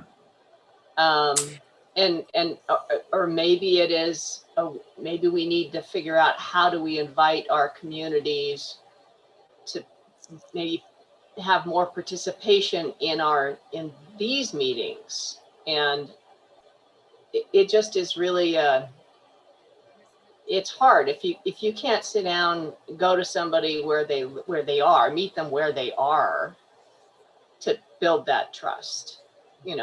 Instead we're saying, come to us, look at us on this box. And I don't have an answer. I just have a concern. So true. So true. I'm going to do a time check. I see Park and Philip have their hands raised, which is fantastic about answering this question. And then just, if we could get their comments included and then get a couple more. I know we haven't gotten through all our questions though. So, and I would say that that's okay, because, I think we're starting a conversation here. We have other vehicles for input. So for all of you that aren't able to fully share your thoughts, please do share them after the meeting, especially while they're still fresh in your head. But yeah, let's take a few more questions. Speaking of time, Diana, we're limited in time here. Park, I think you had yours up first, maybe. Thank you. I think maybe presenting some material as pros and cons, as opposed to there's a straight line and we're going to do X, Y, Z, and it's going to result in this, might be helpful. It's disheartening to me that the comments by the public are so quickly, I want no tolls, I don't want anything to do with it, I don't want the government taking the money. And I'd rather hear, this is a tough choice and there's some benefits to doing this, but my opinion is whatever it is, so that there's really a weighing of pros and cons, which I think we're going to end up with in the end anyway. Thank you. Thank you, Park. Philip? Yeah, just as a final comment, and maybe this is a devil's advocate kind of suggestion, but perhaps it would be a little less, maybe it would be a little bit more humble and a little less arrogant to not even have trust as a specific goal or objective. Just like saying, our goal is we're going to create love. Well, you don't do that, but maybe focusing on transparency is the vehicle that will over time ultimately result in trust.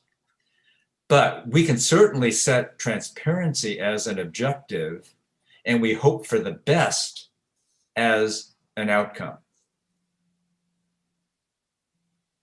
What do people think of that? I really like that. This is Diana. Okay, thank you, Diana. I like that as well. This is Jermaine. Thanks, Jermaine.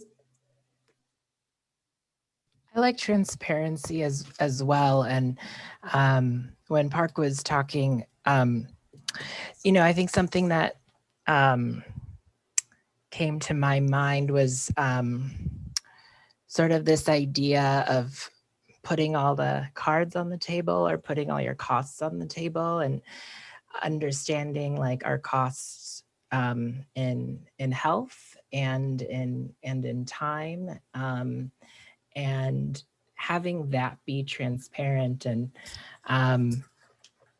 you know, I read the public comments as well, and there's a lot of comments about we don't want tolls, and I think that oftentimes, you know, we zoom into like, you know, what that price signal might be, and so I think being transparent in that, like, you know, as ODOT, you're managing a full system for lots of people, and I think that's sometimes where the struggle is, where transparency would help, and just recognizing all of the costs of the current status quo, and I guess putting that in perspective. And I you know, I'm looking at the document, and there you know, are components in there about, like, you know, sharing the vision and the rationale behind it. And so I think just turning up that dial on transparency and our current status quo helps to kind of bring a little more light into that space. Thank you, Michael. Excellent comment. Yeah. Excellent perspective, all of you. Thank you. And I'm assuming that we're out of time. We are a little bit out of time, but if Garrett, who's up next, and you, who are also up next, can shrink it up, I think we'll be able to get back on time. It's totally fine. Because I would like to share our Jamboard, to reflect and be transparent that we have heard you. And also, we have somewhat of an ulterior motive here, is we would love to be able to use a Jamboard, have all of you be jamming on the board, but we thought we'd best show what it can look like before we attempt to train you on it. So this is a series of questions that you saw as we were going through. So you started out warm and got warmer as you went. So you can see the different kind of it up on my screen too. So what about the document do you like? The focus on impacted communities, leveraging the liaisons, and were two of the main things that were coming out. We had a couple of feedback to improve things on, focusing on collection of information first, and weave into the process proof that ODOT is considering input. The next one there, Josh. See, we got a few more comments here on measures seem to be missing. So we got a few things in here, and this is where we talked about the circular graphic that people seem to be a little more, they have a little more affinity toward, and also being clear on the titles, and you know that this is really focused on the process and not as much on the outcomes. I also wrote in here a comment that came earlier, ensure the process is inclusive and meaningful, and we're not tending toward tokenism. And the next one, I believe, is the trust one.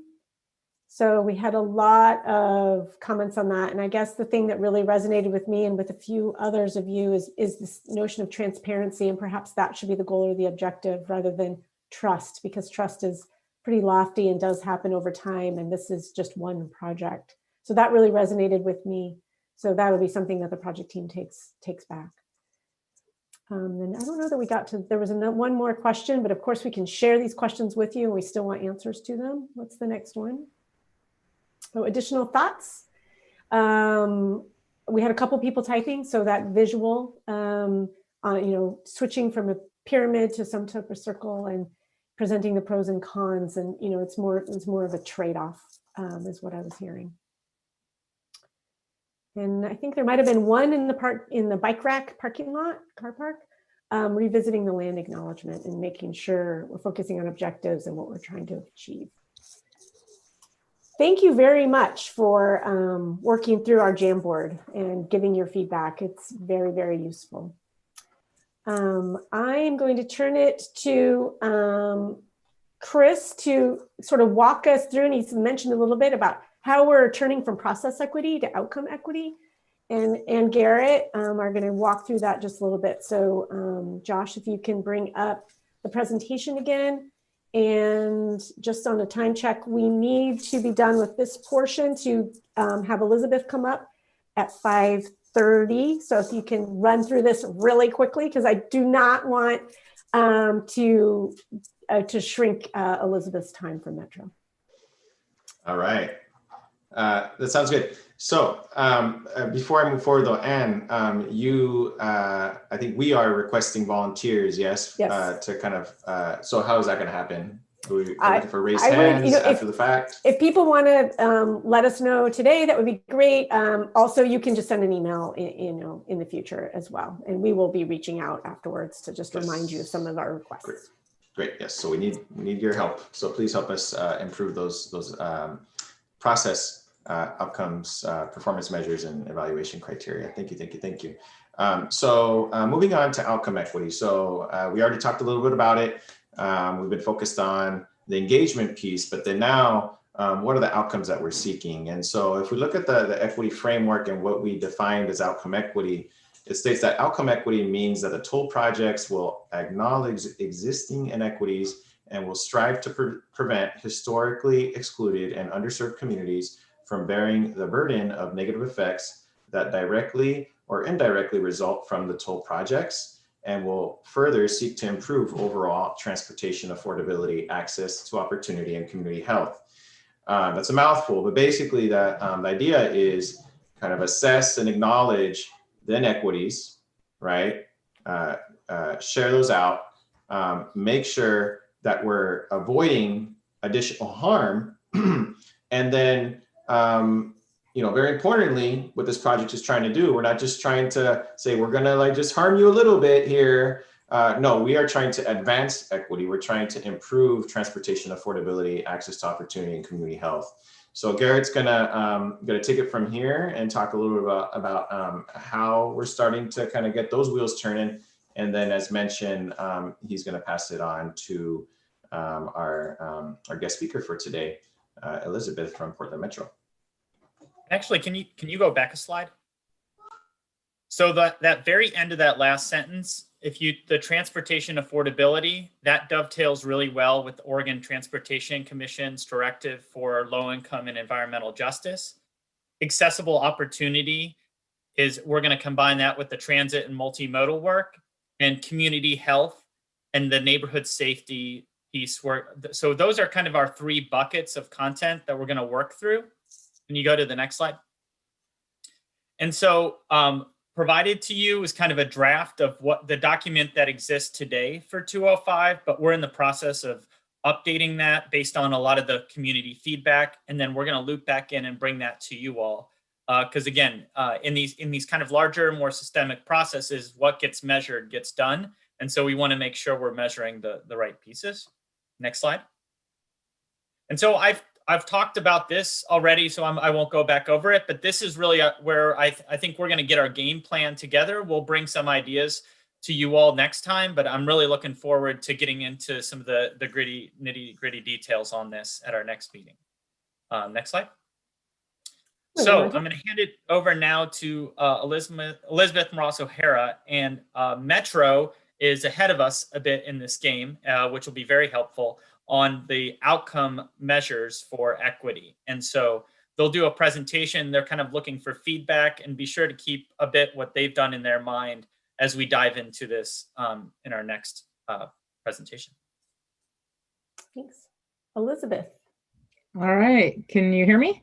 Yes, we can. Thank you. Oh, Welcome. thank you. Thank you so much for having me. I'm excited to be here today, and I wanted to thank EMAC for, I'm grateful for the opportunity really to provide you an overview on what Metro is up to. Sorry, my phone's going off. And also to get your feedback, because I want to hear from equity experts and kind of get your feeling of how we are moving forward with our study. So we only have 20 minutes tonight, 25 maybe. So I'm going to go kind of fast, and I think that we could hold the discussion towards the end. It'll be more positive. So next slide, please. That's kind of 1.5 slides. It's kind of funky. There we go. Okay, so I'm going to give an overview of what our scope and our intended outcomes are. And then I want to, let's see, I want to talk about the pricing projects and our equity considerations when we think about pricing, and then how we're measuring impacts as part of the regional congestion pricing study, and then get your feedback. Metro is conducting a technical study on congestion pricing tools in partnership with the City of Portland and TriMet, and really actually in close coordination with ODOT, since ODOT's moving forward with some tolling projects. And we want to assess the bigger picture. We're looking at the wider perspective. We want kind of a technical analysis that will help answer the big questions around what are the most effective pricing tools, what are the effects of different types of pricing tools, and how the tools perform in our region with our land use and our transportation system, because they affect how things will perform. Next slide, please. So we presented to the Committee on Racial Equity at Metro, and they said it was really helpful to have questions early in the presentation so that people can be thinking about it as we walk through.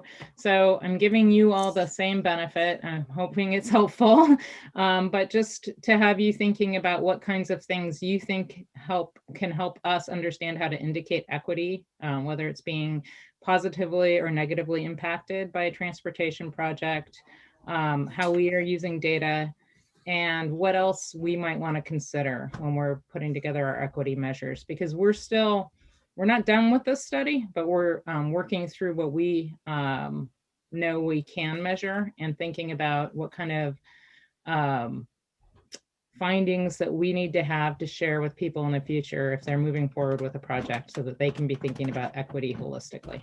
All right, next. All right, so as I said, congestion pricing is for Metro has been recognized in our regional plans for like 10 years. And it came to a head in 2018, where the regional transportation plan prioritized that staff go out and do a near-term comprehensive review of congestion pricing, so that we could pair the $15 billion in investments in infrastructure with thinking about how do we reduce travel demand. We can't just build our way out of congestion. We need to think about how to use things, our infrastructure more efficiently. And because it came out of the regional transportation plan that had more than 2 years of extensive outreach and kind of process equity, I guess is what I would say, lots of input. And we were told to go do the technical study. We are not doing a huge major outreach component, but we are reaching out to get targeted feedback. And we are getting targeted feedback from what we consider to be experts in equity, which we would include the EMAC committee. And we are asking you to take a look at our technical work and see if we have blind spots, and let us know what you think about how we are measuring equity with the different pricing tools. Next slide. So our project is really, well, I should start by saying Metro's perspective on congestion pricing is, when we use that term, we're saying that we're thinking about using a pricing mechanism such as tolls or parking charges or some other way to alert drivers to the total cost of their trip. And our roads are kind of the only utility that we don't do that. We hide the cost. And so people overuse, they don't think about the cost of their trip on others. And where it's been used, it's been really effective as a tool to change behavior, reduce congestion, reduce greenhouse gas emissions, as well as other emissions. So our charge is to do a technical feasibility study, and we're looking at the feasibility and performance of 4 different types of pricing. So we're looking at cordons, or a coordinate area where you draw a boundary around a congested part of a city. We're looking at downtown Portland, and a second alternative that has a little bit of the east side. And vehicles would pay to enter that area or drive around in that area. We're also looking at vehicle miles traveled, or a road user charge. And that's where people pay for every mile they drive. We're looking at roadway corridor is what it's also called. It's a direct charge to use a specific roadway. That's more like what ODOT's looking at. And then parking, charges to park in specific areas that goes up or down depending on the time of day. Next slide. And we're measuring all of these against the regional transportation plans top 4 priorities. And these have been adopted by our region as what we care about. And when we look at our RTP, we say we want to make sure that we are managing congestion, that we're working towards our climate goals, that we're looking at safety, and that we're looking at equity. And we need to address racial disparities as part of that. Next slide. So our overall goal is to understand how the region can use congestion pricing to manage traffic demand to meet climate goals without adversely impacting and potentially improving safety and equity. What we are not going to do is recommend projects. We're here to educate and inform. We want the policymakers to hear what can work from a really much more technical perspective, but make sure that we have kind of the breadth of understanding that we can be helpful when people are proposing projects. So we'll provide a baseline understanding, that's our goal, based on how these can work in our region, and then answer those questions. We also, so we think that these strategies can help inform the work that ODOT is doing and the work that the City of Portland is doing and all future efforts. And we'll also identify areas that we know we didn't get deep enough into and they probably need further study. Next slide. So how do we measure equity impacts? It's really important that we do this in a way that makes sense.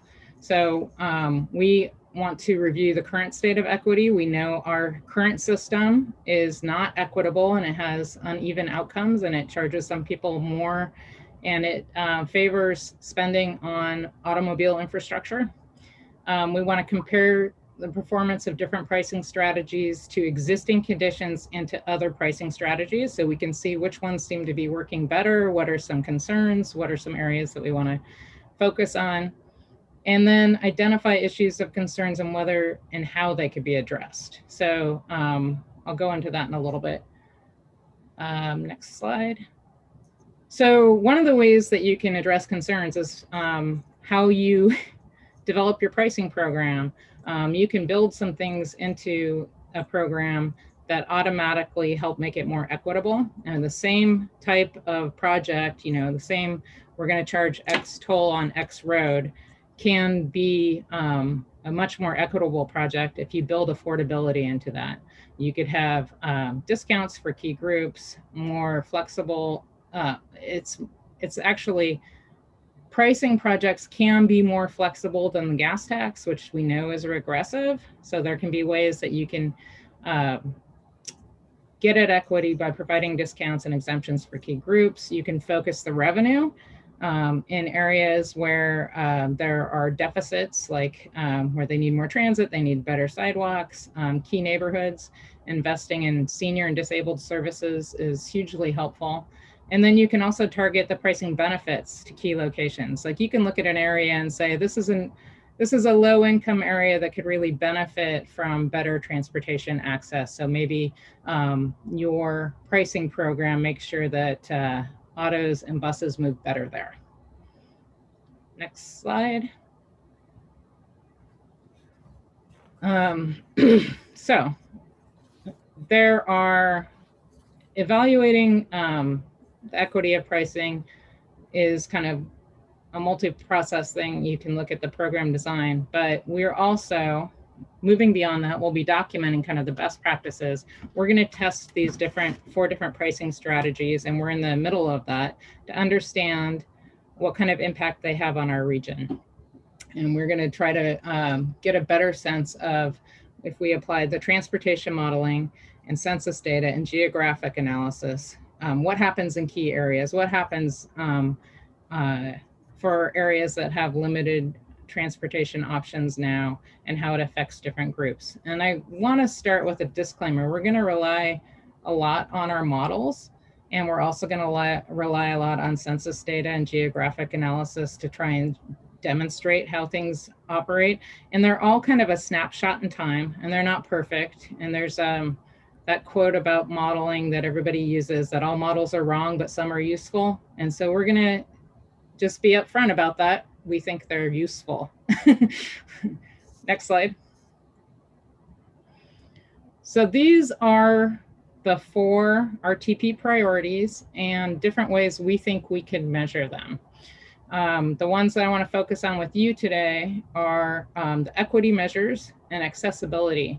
And so these are mostly derived from our regional transportation model, and we also have some other tools that we're looking at. Next slide. So we're focusing in on access to jobs because we can measure that, and also because it's been shown to be an important indicator of people's ability to get out of poverty. There was a Harvard study that indicated that it is a strong indicator of how people can move up. And access to jobs is a major focus for that reason. We're looking at how many, or when you look at a area, how many jobs people can access in 45 minutes by transit and 30 minutes by a car. And so we're going to see if that goes up or down. And we're also going to look at specific areas that you might be concerned about. So do the benefits and impacts affect everybody the same, or can they be focused in areas that we already know are marginalized? So next slide. So this is a map of Metro has mapped equity focus areas, and they show concentrations of communities of color, English language learners, and lower income communities. And so that would be a group that we would be looking at when we map. Did travel times go up for these people? Did costs go up for these people? Are there more congestions in these areas? And so that's one of the tools we're looking at, is how do costs and travel times change for these areas versus the general region? And then also we're looking at with this keen eye to areas that have few alternatives to driving, don't have good transit access, what happens in those areas? And then what happens for TAZs, areas that have fewer access to automobiles? It's all a snapshot in time, but it's a good indicator of how the benefits are provided throughout the region. So that's what we're looking at. Next slide. Elizabeth, I just wanted to do a time check. We have about 5 more minutes before 5 to 7 more minutes. Okay, well, good, because we're on the questions now. Perfect. So I'm going to make you work. I'm open to any questions you have for me, but I'm really excited to hear if you can think of other ways that we can measure equity. And we're going to take this information back. I don't want to stop people if they're having a really good conversation, but we're going to take this information back and we're going to compile it, and we will have some findings that include what we heard from you. So should I read the questions, or should I just open it up? I think you can just open it up. Right. Just reactions or comments to Elizabeth's presentation.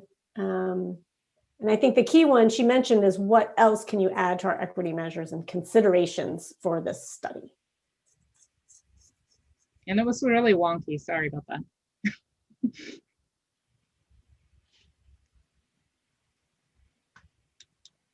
So maybe we should start with, questions versus reactions. Yeah. Clarify questions. Kari has a question. I went fast. I actually had a clarifying question on where you were talking about the first measurement and accessibility, and I noticed that it specifically called out active transportation, but I didn't see transit there, and I'm wondering if your definition of active transportation includes transit. Yes, so accessibility, is that what you were talking about? The equity measure? Yep. This is actually focused on transit and autos primarily, but we also have so let me step back. There are 3 performance measures in that box. One of them is access to jobs, and we are measuring that by transit and auto to see if it goes up or down by areas. Access to community places, we're not as focused on that, but we do have that data. People think that's important, and that includes things like hospitals and schools and, important things like that. We are also looking, once we're done with this, looking at the completeness of the active transportation network, and we do mean transit and, is it impossible to cross the street to get to something, all that. That's great, thank you. Yeah. Any other clarifying questions or comments for Elizabeth just about what you've heard and how to improve it?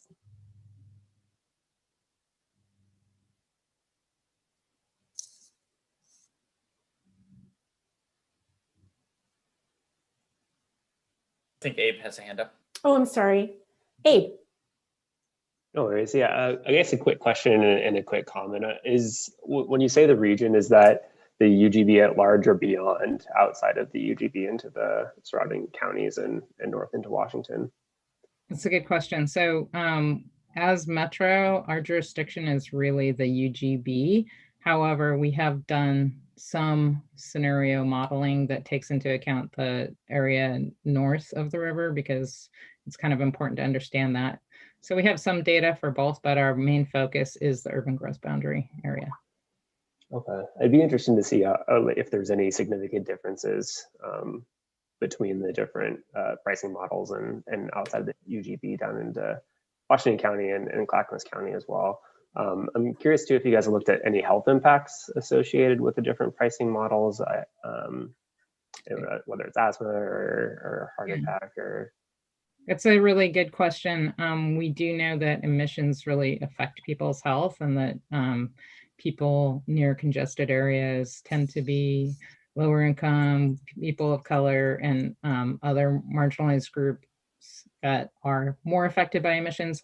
Our look at this point, and I think this is something that we might be recommending that any project that goes forward digs much deeper into this, is we're looking at emissions as kind of a function of vehicle miles traveled.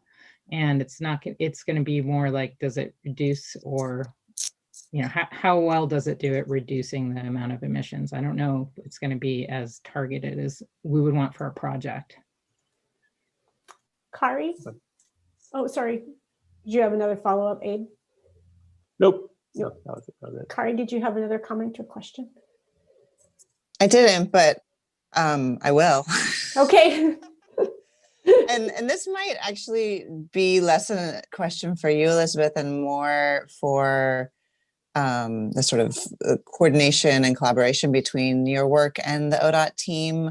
I'm really intrigued by your comment about the different pricing tools and their effectiveness as a tool to change behavior, and thinking about what we saw earlier around this, sort of map and this list of projects that is being more or less paid for by the tolling revenue, which is by and large, there's a few, we had a discussion around, potential mitigation to offset the impact of tolling, but the projects themselves are not aimed at changing behavior. And so I guess my question is, what's the interaction between the Metro study and how that might impact anything that's happening with this tolling project on 205, which you referenced in your presentation?